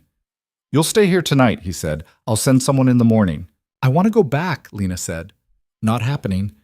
Marcus, he told me to keep you safe. That's what I'm doing. He crouched down in front of Ivy, his expression softening. Hey, kiddo, you okay? Ivy shook her head, tears streaming down her face. Yeah, Marcus said quietly. I know. But you're safe now. That's what matters. Is Roman going to die? Ivy's voice came out small and broken. No. He's too stubborn to die. Marcus stood, looked at Lena. Keep the doors locked. Don't answer for anyone except me. Understand? Wait. But he was already gone. Lena locked the door, then sank down beside Ivy on the worn couch. The girl crawled into her lap, still crying, and Lena held her while rain pounded the windows, and somewhere across the city, Roman fought battles she couldn't help him win. He'll be okay, Lena whispered. He has to be okay. She wasn't sure if she was trying to convince Ivy or herself. Hours passed. Ivy finally fell asleep, exhausted from crying. Lena stayed awake, watching the door, waiting for Marcus to come back. For Roman to walk through with that steady, controlled expression and tell her everything was handled. The knock came just before dawn. 3 sharp raps. Lena eased out from under Ivy, grabbed the nearest thing she could use as a weapon, a lamp, and went to the door. Who is it? Marcus. She opened the door. Marcus stood in the hallway, soaking wet, blood on his shirt. But he was alone. Where is he? Lena demanded. Hospital. The floor dropped out from under her. Is he alive? But it's bad, Lena. Vincent got a shot off before we could... Marcus stopped, composed himself. Roman told me to tell you the garden looks beautiful, that you kept your end of the deal. I don't care about the deal. Lena grabbed her coat. Take me to him. He said you'd say that. He also said no. I'm not asking permission. Marcus sighed but stepped aside. Fine, but we leave Ivy here. Nina's on her way. Lena looked back at the sleeping girl, then made her decision. She wrote a quick note, left it where Ivy would see it, and followed Marcus out into the rain. The hospital was white and sterile and smelled like antiseptic. Marcus led her through hallways that all looked the same, past nurses who didn't look twice at the blood on his clothes, to a room at the end of a quiet corridor. Roman lay in the bed, monitors beeping steadily. His chest was bandaged, his face was pale, but his eyes were open, and when he saw her, something in them softened. "You're supposed to be at the safe house," he said. "Yeah, well." Lena pulled a chair close to the bed, took his hand. "I've never been good at following orders." His mouth twitched, almost a smile. "I noticed." "What happened?" "Vincent's in custody. So are his men. Marchetti lost his leverage." Roman's grip tightened on her hand. "It's over." "Just like that?" "Just like that." Lena looked at the bandages, at the monitors, at the exhaustion carved into every line of his face. "You could have died." "But I didn't." "You could have." "Lena, don't." She leaned forward, pressed her forehead to his. "Don't act like it doesn't matter. Don't act like losing you wouldn't—" Her voice broke. "I can't do this if you're going to keep throwing yourself into danger like your life means nothing." Roman's free hand came up, touched her face. "It means something now." "What?" "My life. It means something now. Because of you." The words hung between them, fragile and new and terrifying. "So don't waste it," Lena whispered. "Don't you dare waste it." "I won't," he promised. "Not anymore." She kissed him then, gentle and careful, mindful of his injuries. When she pulled back, there were tears on her cheeks. "The garden's finished," Roman said quietly. "Your debt's paid. You're free to go." Lena shook her head. "I don't want to go." "You should." "Roman, I'm serious. This life, this world I'm in, it almost got you killed. It almost got Ivy killed. You deserve better than that." "Maybe." Lena settled into the chair, still holding his hand. "But I'm not going anywhere, so you're stuck with me." He looked at her for a long moment. Then finally he smiled, really smiled, and it transformed his whole face. "Okay," he said. "Okay." Outside, the sun was rising. Somewhere across the city, in a garden that had been dead and was now blooming, life was pushing up through the soil. And for the first time in years, Roman Viscari let himself hope that maybe, just maybe, some things could be saved after all. Roman spent 5 days in the hospital before the doctors cleared him to go home. 5 days of Lena sitting in that uncomfortable chair, of Ivy sneaking in after school with drawings and stories, of Nina bringing food no one had an appetite for. 5 days of Marcus standing guard outside the door, of lawyers coming and going with papers to sign, of Roman making phone calls that always ended with him exhausted and pale. On the 6th day, they finally let him leave. The estate looked different when they pulled through the gates, quieter somehow. The guards were still there, but fewer of them. The cars that had been parked outside for weeks were gone. Even the house itself seemed to breathe easier, like it had been holding tension in its walls and finally let go. Lena helped Roman up the front steps, his arm around her shoulders, moving slow. The bullet had missed anything vital, but recovery was going to take time. Weeks, the doctor said, maybe months before he was back to full strength. "I can walk on my own," Roman muttered. "I know you can." "Then why? Because I want to help. Let me help." He didn't argue after that. Inside, Nina had prepared everything. Fresh sheets on the bed, flowers on the nightstand, white lilies from the garden, and enough food to feed a small army. She took one look at Roman, pale and moving like every step hurt, and her eyes went wet. "Welcome home, sir," she said quietly. "Thank you, Nina." Ivy appeared at the top of the stairs, hesitated, then came flying down and threw herself at Roman carefully, mindful of his injuries. He caught her with his good arm, held her tight. "You scared me," Ivy said into his shirt. "I know. I'm sorry. Don't do it again." "I'll try." She pulled back, looked up at him with those big brown eyes. "Promise?" Roman glanced at Lena, then back at Ivy. "I promise." The first week was hard. Roman hated being stuck in bed, hated needing help with basic things, hated the constant parade of doctors and physical therapists who came to check on him. He was a terrible patient, snapped at everyone, refused to rest, tried to work from his laptop until Lena physically removed it from his reach. "You're supposed to be recovering," she said. "I am recovering. I'm just doing it while working." "That's not how recovery works." "Says who?"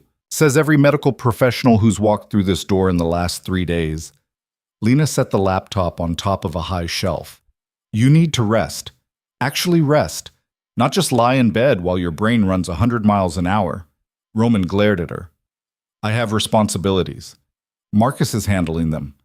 Marcus isn't me. No, he's better rested and not recovering from a gunshot wound. Lena sat on the edge of the bed, softened her voice. I know this is hard for you, letting go, trusting other people to handle things. But you have to try. And if something goes wrong, then we deal with it, together. She took his hand. You're not alone anymore, Roman. Stop acting like you are. He looked at their joined hands for a long moment. I don't know how to do this.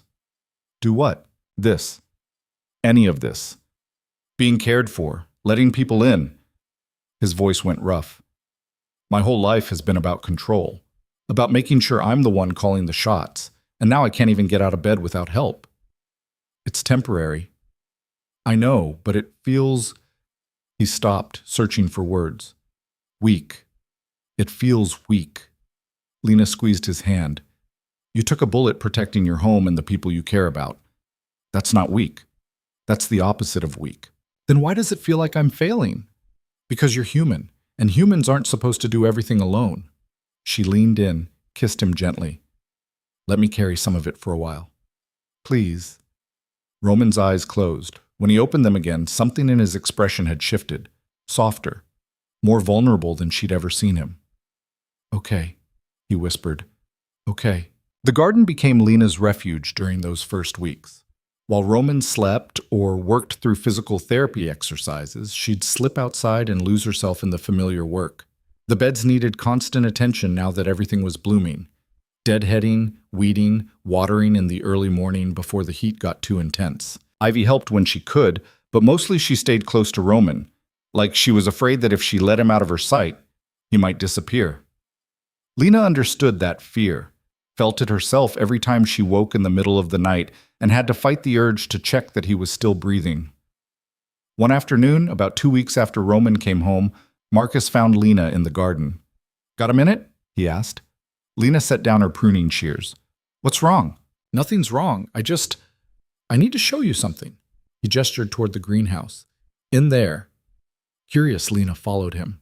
Inside the greenhouse was warm and humid, full of seedlings she'd started for fall planting. Marcus led her to the back corner where a tarp covered something large. What is this? Lena asked. Roman asked me to bring it down from storage, said it belonged to his mother. Marcus pulled the tarp off, revealing a beautiful wooden workbench, weathered but solid. Attached to the front was a small brass plate engraved with words, for the gardener who brings life to dead places. Lena's breath caught. When did he... Had it made while he was in the hospital. Said he wanted you to have a proper workspace. She ran her fingers over the smooth wood, the careful joinery, the brass plate. It must have cost a fortune to have made so quickly, and the fact that Roman had thought of it while recovering from a gunshot wound made her chest tight. He loves you, you know, Marcus said quietly. Won't say it out loud, probably never will, but he does. I've known him 15 years and I've never seen him look at anyone the way he looks at you. Lena blinked back tears. I love him too. Good. Because he needs someone who's not afraid to push back. Someone who sees him as more than just... Marcus gestured vaguely. All of this. The money, the power, the reputation. He's more than that. He's always been more than that. We know, but he spent so long pretending otherwise, I think he forgot. Marcus headed for the door, then paused. The workbench isn't the only thing he had made. There's something else. In the fountain. What do you mean? Go look. He left before she could ask more questions.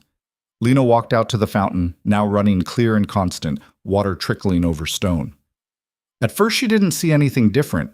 Then she noticed it. A new stone set into the basin's edge, darker than the others.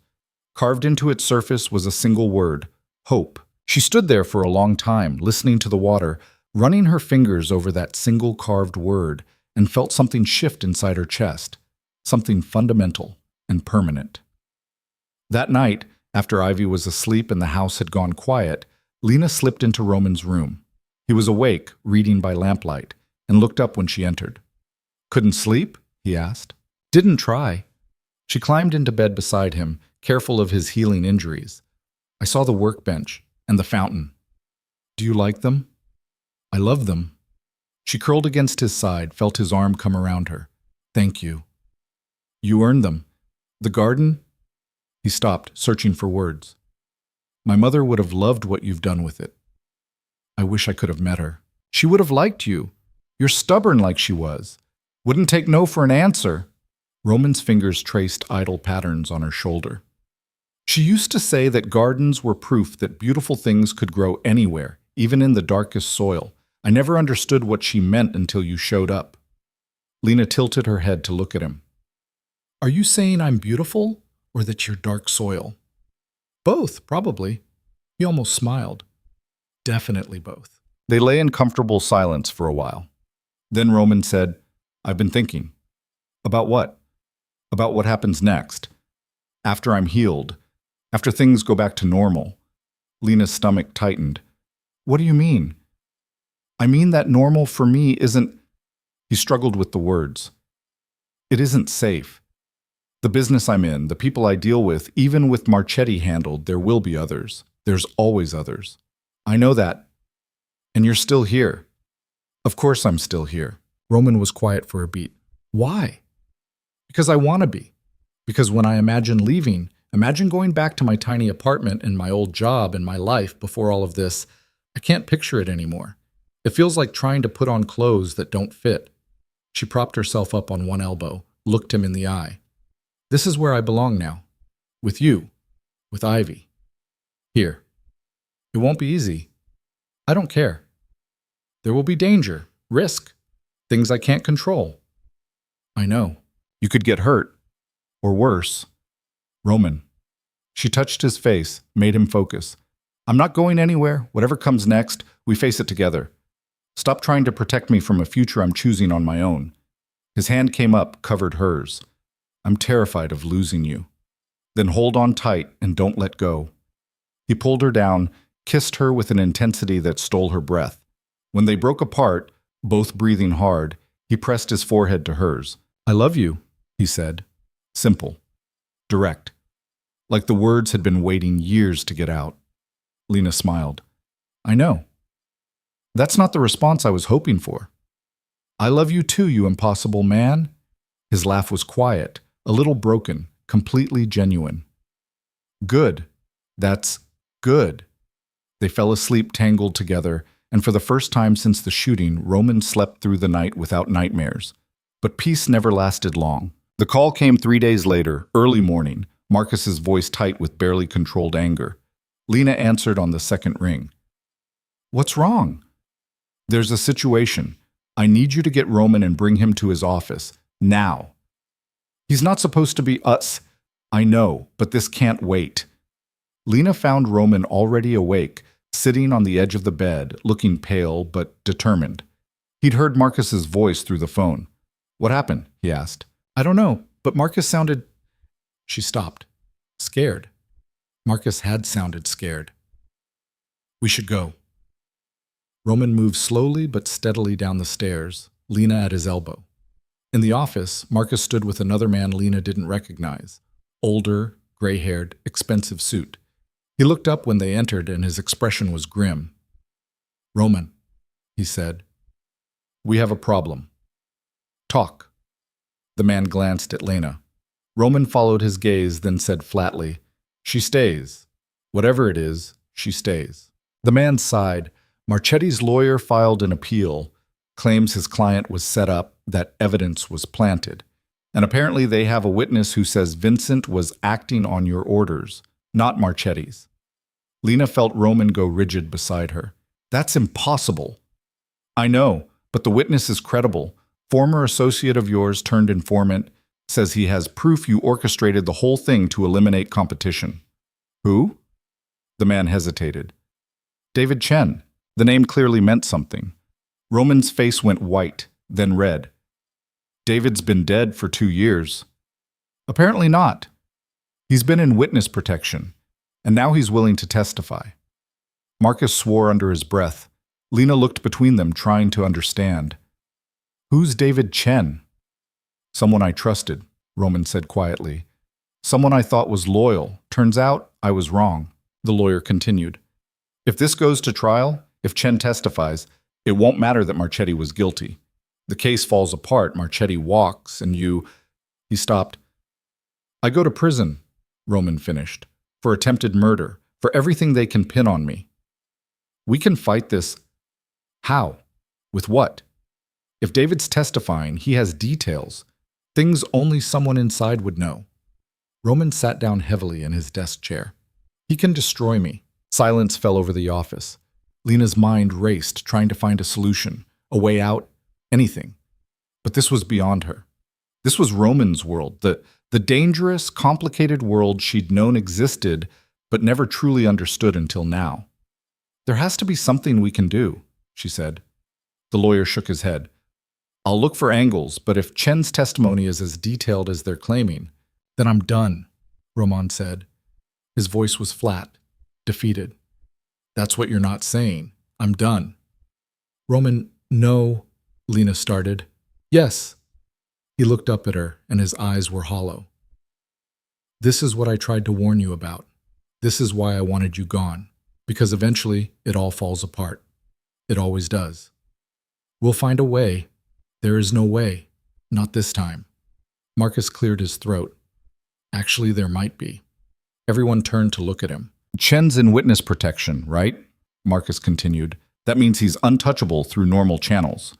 But what if we don't go through normal channels? What are you suggesting? The lawyer asked carefully. I'm suggesting we find him, talk to him, figure out why he's doing this and what it would take to make him stop. That's illegal, the lawyer said. If you contact a protected witness. I didn't say contact, I said find. Marcus looked at Roman. You pulled him out of a bad situation years ago, gave him a job when no one else would. He owes you. Maybe he just needs to be reminded of that. Roman was quiet for a long moment. Then he said, even if we find him, even if we convince him to recant, it doesn't solve the larger problem. Marchetti's still out there, still dangerous, and now he knows I'm vulnerable. So we make him vulnerable too, Lena said. All three men looked at her. How? Roman asked. I don't know yet, but there has to be something, some weakness, some leverage. She moved closer, put her hand on Roman's shoulder. You said it yourself, in your world everyone has something to hide. So we find Marchetti's secrets and we use them. The lawyer looked skeptical. That's a dangerous game. More dangerous than doing nothing? Lena met his eyes. Roman saved my life, protected me and Ivy and everyone in this house. Now it's our turn to protect him. Marcus smiled, just slightly. I'll make some calls, see what I can find out about Chen's location. And I'll dig into Marchetti's business, the lawyer added. Quietly. Very quietly. When they left, Lena and Roman sat alone in the office.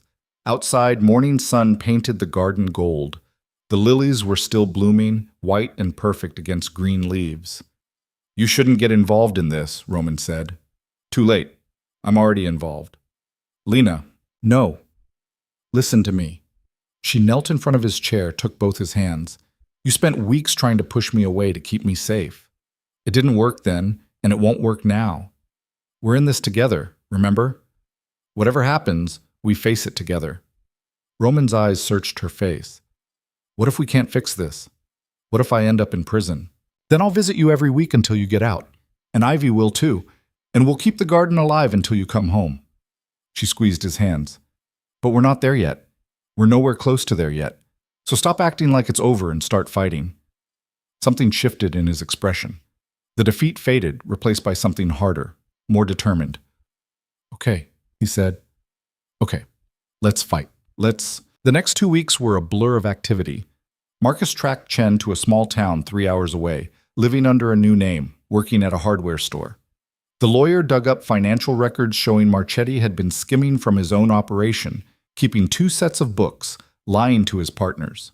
And Roman, despite his injuries, threw himself into coordinating everything, making calls, pulling strings, using every contact he had. Lena stayed close, helping where she could, learning the intricacies of Roman's business in ways she never had before. It was messy, complicated, sometimes morally gray in ways that made her uncomfortable. But she didn't look away, didn't judge, just watched Roman work and understood Maybe for the first time, the impossible balance he'd been maintaining all these years. Late one night, she found him in his office, surrounded by papers, rubbing his temples. "You should rest," she said from the doorway. "Can't. There's too much to do." She came in, started gathering the scattered papers. "Then at least take a break. 5 minutes." "Lena, 5 minutes. That's all I'm asking." Roman sighed but leaned back in his chair, watched her organize his desk with efficient movements. "How did I ever function without you?" "Poorly, I'm guessing." He almost smiled. "Probably." Lena finished with the papers, then came around the desk and sat on the edge. "Can I ask you something?" "Always." "If we fix this, when we fix this, what happens next? Do you keep doing this? Fighting battles, making deals, living in constant danger?" Roman was quiet for a moment. "I've been thinking about that too. And I don't know if I can keep doing this. Not like before." He looked up at her. "When I was in that basement, when Vincent had a gun pointed at me, all I could think was that I didn't want to die without having actually lived, without having something real, something that mattered beyond territory and respect and all the things I thought were important. What do you want instead?" "This. You, Ivy, the garden." He reached for her hand. "A life that isn't just survival. Can you have that? In your world?" "I don't know, but I want to try." Roman's grip tightened. "I want to find a way to step back, to be less involved in the dangerous parts, more focused on the legitimate businesses. It won't be easy. Some people will see it as weakness, but maybe—" He stopped. "Maybe what?" "Maybe it's not weakness to choose life over death, love over fear." He pulled her closer. "Maybe that's actually strength." Lena leaned down, kissed him softly. "I think your mother would agree." "Yeah, I think she would too." The breakthrough came from an unexpected source. Nina appeared in Roman's office 3 days later, wringing her hands, looking terrified but determined. "I need to tell you something," she said, "about David Chen."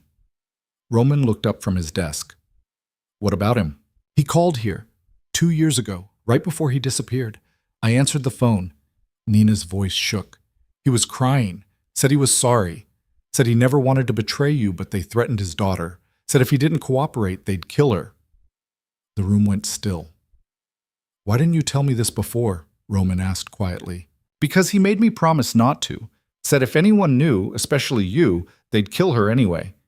Tears streamed down Nina's face. "I'm sorry. I should have said something, but I was scared." "Nina, it's okay." Roman stood, moved around the desk.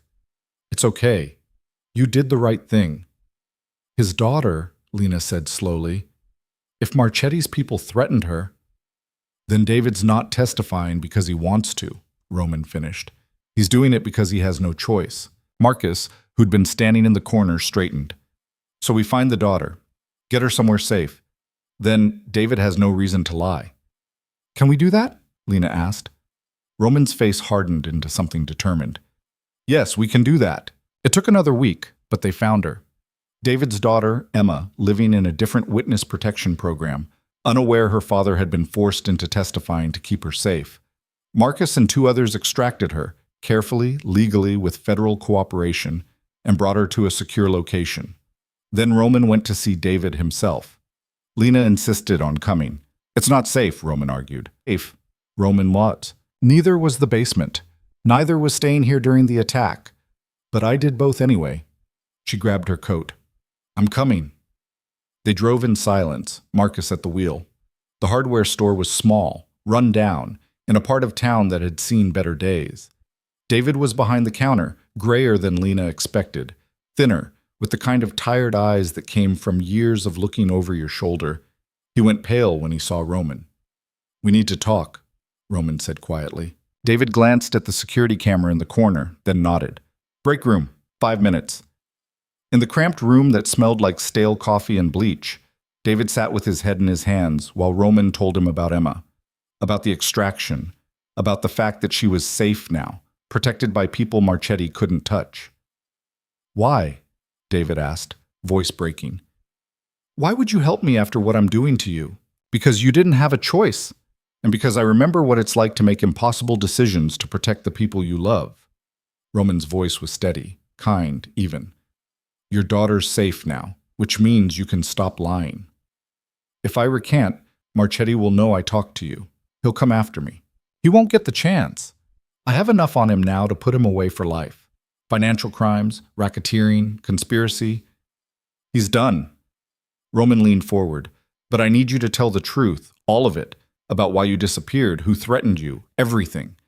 David looked up, tears streaming down his face. He'll kill me. No, he won't, because you'll be under federal protection. Real protection, not the kind that leaves your daughter vulnerable. Roman's expression softened. I'm giving you a way out, David. Take it. For a long moment, David just sat there, shoulders shaking. Then he nodded.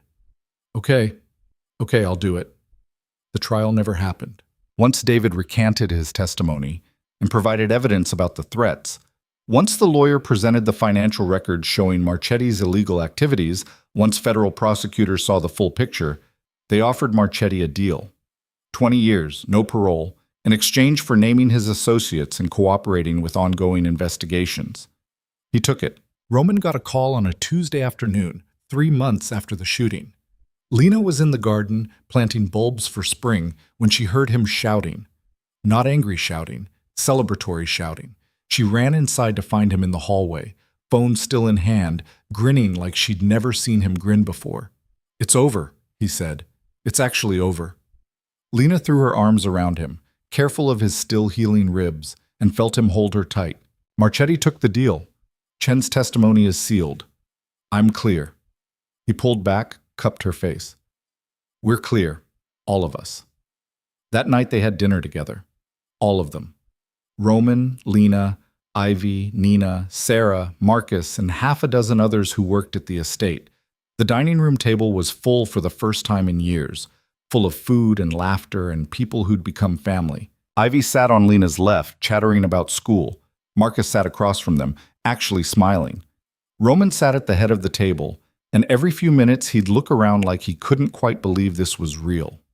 After dinner, after Ivy had gone to bed and the others had drifted away, Lena and Roman walked out to the garden. The sun was setting, painting everything gold and orange. The fountain ran clear and constant. Flowers bloomed in wild, beautiful tangles. I talked to my lawyer today, Roman said, about restructuring things. Stepping back from the more dangerous operations, focusing on the legitimate businesses. How did that go? Better than I expected. Turns out a lot of people have been waiting for me to make that move. They just didn't think I would. He stopped by the fountain, ran his fingers over the stone with hope carved into it. I'm going to set up a foundation, in my mother's name, for gardens and community projects and things that actually help people instead of, he gestured vaguely, all the other stuff. Lena's eyes stung. She'd love that. I hope so. Roman turned to face her. And I want you to run it. The foundation. You know gardens, you know what matters, and you're the only person I trust to actually make it work. Roman, I'm not qualified. Neither was I when I started, but you'll learn, and I'll help. He stepped closer. Say yes. This is crazy. Probably, but crazy seems to work for us. He smiled, that real smile that transformed his whole face. So say yes. Lena looked around at the garden they'd built together, at the house that was finally becoming a home, at the man who'd started as a stranger and become everything. Yes, she said. Of course, yes. Roman kissed her there in the fading light, surrounded by blooming flowers and the sound of running water, and for the first time in either of their lives, the future felt like something worth looking forward to. The foundation launched 6 months later on a crisp October morning, with enough fanfare to make Lena nervous and Roman quietly proud. They called it the Elena Vescari Foundation, after Roman's mother, and the mission was simple: bring green spaces to neighborhoods that had forgotten what growing things looked like. Lena stood in front of a room full of reporters and community leaders, and people who actually knew what they were doing, feeling like a fraud in her borrowed blazer, and tried not to panic. You'll be fine, Roman whispered beside her. Just tell them why it matters. What if I mess up? Then you mess up. They'll forgive you. He squeezed her hand. I promise. So Lena stepped up to the microphone and told the truth. About growing up in a neighborhood where the only green was the mold on the corner store's awning. About her mother's tiny garden that fed them when money was tight. about learning that soil remembers, that care comes back to you, that sometimes the most radical thing you can do is grow something beautiful in a place everyone else has given up on. When she finished, the room was quiet. Then someone started clapping. Then everyone was clapping, and Lena looked over at Roman, who was watching her like she'd just done something miraculous. Later, after the reporters left and the community leaders shook her hand and promised to work with her, after the day finally wound down, Lena found herself back at the estate, standing in the garden as the sun set. The place had changed so much since that first day when she'd arrived angry and scared and covered in coffee. The beds overflowed now with late-season blooms. The fountain ran clear. Even the greenhouse had been fully restored, its windows gleaming, full of seedlings for next year's projects. "Penny for your thoughts," Roman said, coming up behind her. "Just thinking about how different everything is." "Good different or bad different?" "Good. Definitely good." She leaned back against him. "Overwhelming, but good." Roman wrapped his arms around her waist. "You were amazing today." "I was terrified." "Doesn't make it less amazing." He kissed the top of her head. "My mother would have loved you, loved what you're doing with the foundation. Loved how you got me to actually care about something other than staying alive." "I didn't get you to do anything. You chose it. Because you showed me it was possible." His arms tightened. "Before you, I was just surviving, going through the motions, telling myself that staying cold and distant was the same as staying safe. And now?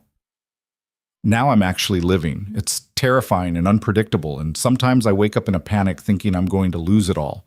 But it's real, and I wouldn't trade it for anything." They stood like that while the sky turned orange and purple, and finally, deep blue. Somewhere in the house, Ivy was doing homework. Nina was cooking dinner. Marcus was probably checking the security feeds one last time before his shift ended. Normal things, boring things. The kind of things Roman had spent years avoiding because they felt too much like vulnerability. "I have something for you," Roman said finally. "What?" He pulled a small box from his pocket. Not a ring box. Something flatter. When Lena opened it, she found a key on a simple silver chain. "What's this for?" she asked. "Officially, the Foundation's office downtown, but also," he looked almost nervous, "also for here, for home. I want you to stop thinking of this place as somewhere you're staying temporarily and start thinking of it as yours." Lena's throat went tight. "Roman, I know we haven't talked about the future, haven't made any big plans or promises, but I need you to know that whatever happens, you have a place here, always. This is your home if you want it to be." She turned in his arms, looked up at him. "Is this your way of asking me to move in permanently?" "Yes, if that's what you want." "What about what you want?" Roman's expression went soft, vulnerable in a way that still surprised her sometimes. "I want you here, every morning, every night. I want to wake up next to you and come home to you and build something real with you. I want—" He stopped, swallowed hard. "I want everything, Lena, if you'll give it to me." She kissed him instead of answering with words. Kissed him until they were both breathless, until the garden around them disappeared and there was nothing but this moment, this person, this impossible beautiful thing they'd built from nothing. "Yes," she said finally. "Yes to all of it." The first year of the foundation was chaos. Good chaos, mostly, but still chaos. Lena spent her days meeting with community groups, sourcing plants, teaching workshops on basic gardening. Roman handled the business side, leveraging his contacts to get donations, to smooth over permit issues, to make things happen that would have taken normal nonprofits years to accomplish. They started small. A vacant lot in the neighborhood where Lena grew up transformed into a community garden with raised beds and a small greenhouse. An elementary school in the south part of the city that got a butterfly garden and outdoor classroom. A senior center that wanted herb gardens the residents could tend. Each project taught them something new, about what worked and what didn't, about how to listen to communities instead of imposing ideas on them, about the difference between charity and partnership. "We messed up the drainage at the Jefferson Street garden," Lena told Roman one night, flopping onto the couch in his office. 3 beds flooded after that storm last week. "Can we fix it?" "Yeah, but it's going to cost more than we budgeted." Roman didn't even look up from his laptop. "How much more?" 5,000, maybe 6. Done. I'll move money around tomorrow. Lena sat up. Just like that? Just like that. He glanced at her. What? Nothing. It's just, sometimes I forget how much money you actually have. Does it bother you? No. It's just weird sometimes. I spent my whole life counting pennies, and now I'm casually talking about moving around thousands of dollars like it's nothing. Roman closed his laptop, gave her his full attention. The money's just a tool. It doesn't mean anything unless we use it for something that matters. And this matters. Yeah, Lena said softly. It does. Ivy grew up fast that year. Too fast, Roman complained, watching her shoot up 3 inches and start caring about things like what she wore to school and whether boys were looking at her. She's 9, Roman said one morning, watching Ivy fuss with her hair in the hallway mirror. Since when does she care about her hair? Since she became a person with opinions, Lena said, amused. Get used to it. This is just the beginning. I don't like it. You don't have to like it. You just have to support her. Roman made a sound somewhere between a groan and a laugh. When did you become the expert on parenting? Around the same time you decided to actually be present instead of hiding in your office. Lena kissed his cheek. You're doing fine, by the way, in case you were wondering. I wasn't. Liar. He smiled despite himself. The truth was, Roman had gotten better at the whole guardian thing. He ate dinner with Ivy every night now, helped with homework, or tried to anyway, until the math got too complicated and he had to call Marcus for backup. He even showed up to her school play, sitting in the front row with Lena, watching Ivy play a talking tree with the kind of fierce concentration usually reserved for business negotiations. She's really good, Roman whispered during the performance. She's standing still and saying 3 lines, Lena whispered back. Yes, but she's doing it with conviction. After the play, Ivy ran up to them, still in her tree costume, grinning so wide it looked like her face might split. Did you see me? She demanded. You were perfect, Roman said seriously. I messed up one of my lines. Didn't notice. Really? Really? He pulled her into a hug, costume branches and all. I'm proud of you, Ivy. The girl's face went soft. Thanks, Roman. Watching them together, Lena felt something settle in her chest. This was what healing looked like. Not perfect, not smooth, but real. 2 people who'd lost so much learning to hold on to what they still had. The second year brought challenges they hadn't anticipated. A developer tried to buy out one of their community gardens, offering enough money that some residents wanted to take the deal. A city council member started asking pointed questions about Roman's past, suggesting the foundation was just a way to launder dirty money. And one of their biggest donors pulled funding after reading a hit piece about Roman in the local paper. We're going to be fine, Roman said during an emergency board meeting. We have reserves, other donors. This is a setback, not a catastrophe. But the optics, one board member started. The optics are that I'm a man with a complicated past trying to do something good with his present. If people can't accept that, they don't have to work with us. Roman's voice stayed level, calm. But I'm not apologizing for who I was. I'm just committed to being better now. After the meeting, Lena found him standing alone in the foundation's conference room, staring out the window at the city below. You okay? She asked. I knew this would happen eventually, knew my past would come back to haunt this. I just hoped we'd have more time. We'll survive this. Will we? Roman turned to look at her. What if I'm poison, Lena? What if everything I touch eventually falls apart because of who I used to be? Then we'll rebuild. We've done it before. She crossed to him, took his hand. You're not poison. You're just human. And humans make mistakes and learn from them and try to do better. That's literally all anyone can do. Some mistakes are bigger than others. True. But you didn't kill anyone. You didn't destroy lives for fun. You survived in a system that was rigged against you, and you did what you had to do. Lena squeezed his hand. Now you're trying to give back, to make things better. And if people can't see that, if they can't see you, then screw them. Roman's mouth twitched. Screw them. Absolutely. Screw them and their judgment and their inability to believe people can change.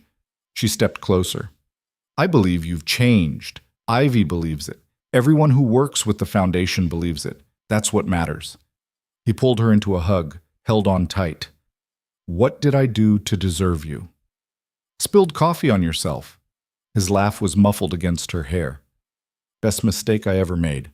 They weathered the storm. Other donors stepped up to replace the one they lost. The city council investigation found nothing illegal and quietly went away. The community gardens stayed open, thriving, becoming gathering places for neighborhoods that hadn't had them before. And slowly, carefully, Roman's reputation began to shift. Not completely, not overnight. But people started seeing him as more than just his past, started recognizing the work he was doing, the lives the foundation was changing. We got written up in the Times, Lena told him one morning, holding up her phone. Positive article. Talks about the work we're doing. Interviews some of the community garden members. They barely mention your past except to say you're working to make amends. Roman read the article twice like he couldn't quite believe it was real. This is good. This is great. We should celebrate.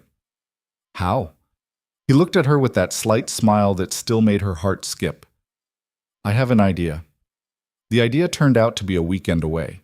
Just the two of them, leaving Ivy with Nina, leaving the foundation in Marcus's capable hands, and driving up the coast to a small town Roman knew from childhood. We came here once, he told Lena as they walked along the beach. My mother and me and Ivy, back when Ivy was barely walking. Mom loved the ocean, said it reminded her that the world was bigger than whatever problems we were facing. Do you remember it, that trip? Bits and pieces. I remember her being happy, really happy, not just pretending. Roman picked up a smooth stone, turned it over in his fingers. That was maybe 6 months before she got sick, before everything fell apart.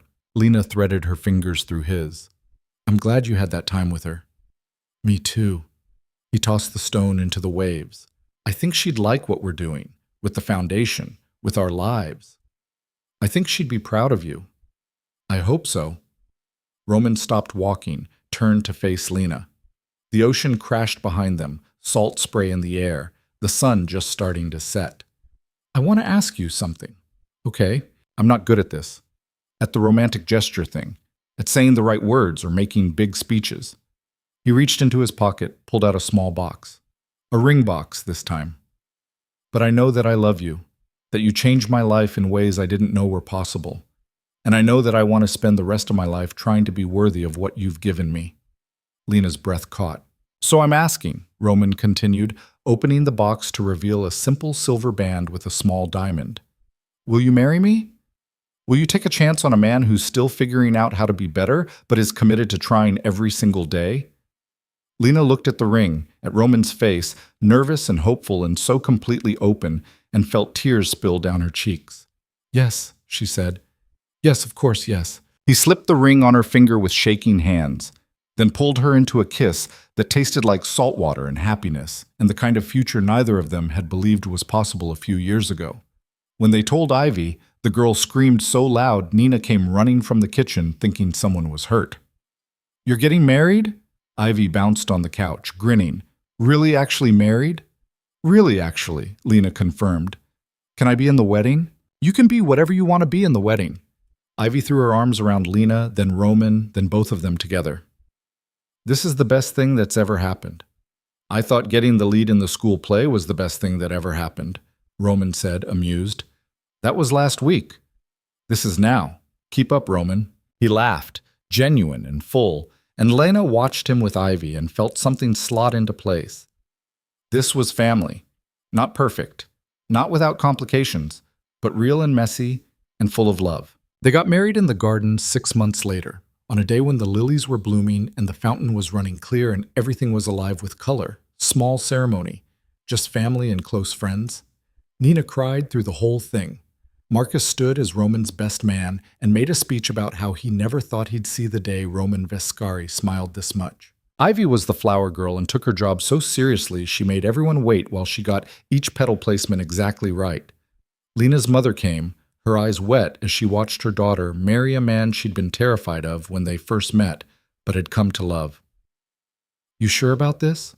Her mother whispered while they waited to start the ceremony. Never been more sure of anything, Lena said. He's a good man.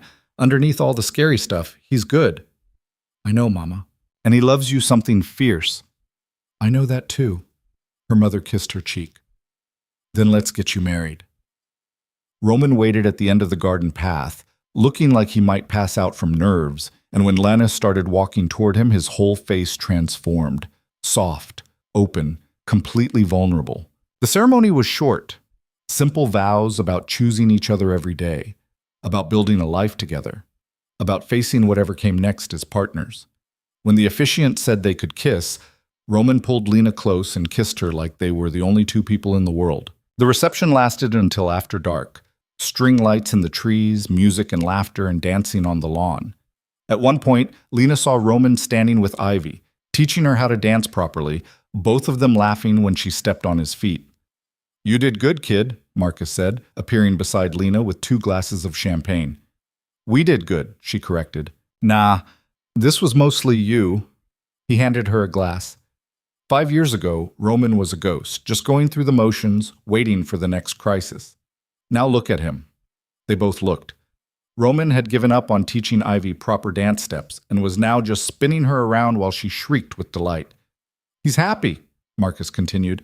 "Actually happy. That's because of you." "It's because of both of us," Lena said. "And Ivy, and everyone who refused to let him stay locked in his own head. Maybe, but you were the one who started it, who saw something worth saving when the rest of us had given up."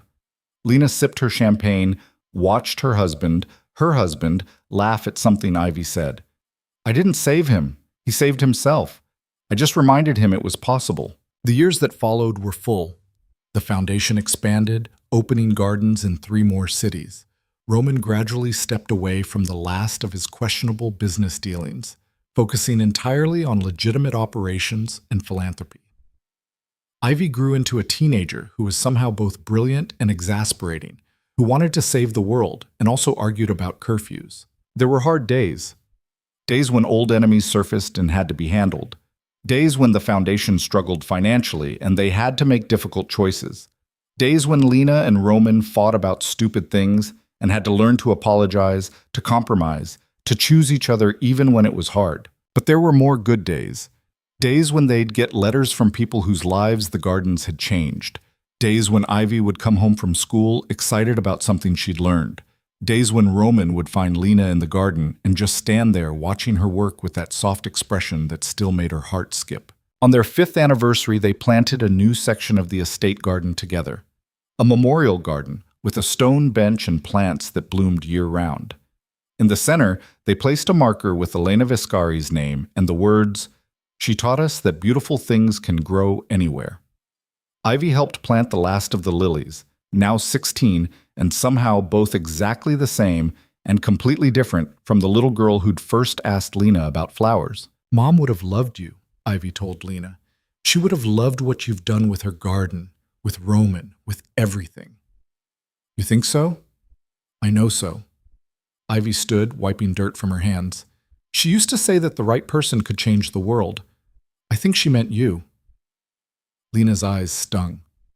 "I'm just doing what anyone would do." "No, you're not. Most people would have run, would have stayed angry about being brought here against your will, would have given up on Roman when he tried to push you away." Ivy hugged her tight. "But you stayed. You fought. You made him believe he could be something other than what everyone expected." "We made each other believe that," Lena said quietly. Roman joined them by the memorial garden, looking at the fresh-planted beds with satisfaction. "It looks good. It looks perfect," Ivy corrected. "Mom's smiling somewhere." "Yeah," Roman said softly. "I think she is." They stood together in the garden as the sun set, 3 people who'd found each other in chaos and built something steady, and Lena thought about how far they'd all come. About the girl who'd spilled coffee and the man who'd been too afraid to care, and the child who'd lost her mother but found a family. About how sometimes the most broken things can heal if someone's willing to stay and do the work. About how gardens aren't just about plants growing, they're about people growing too.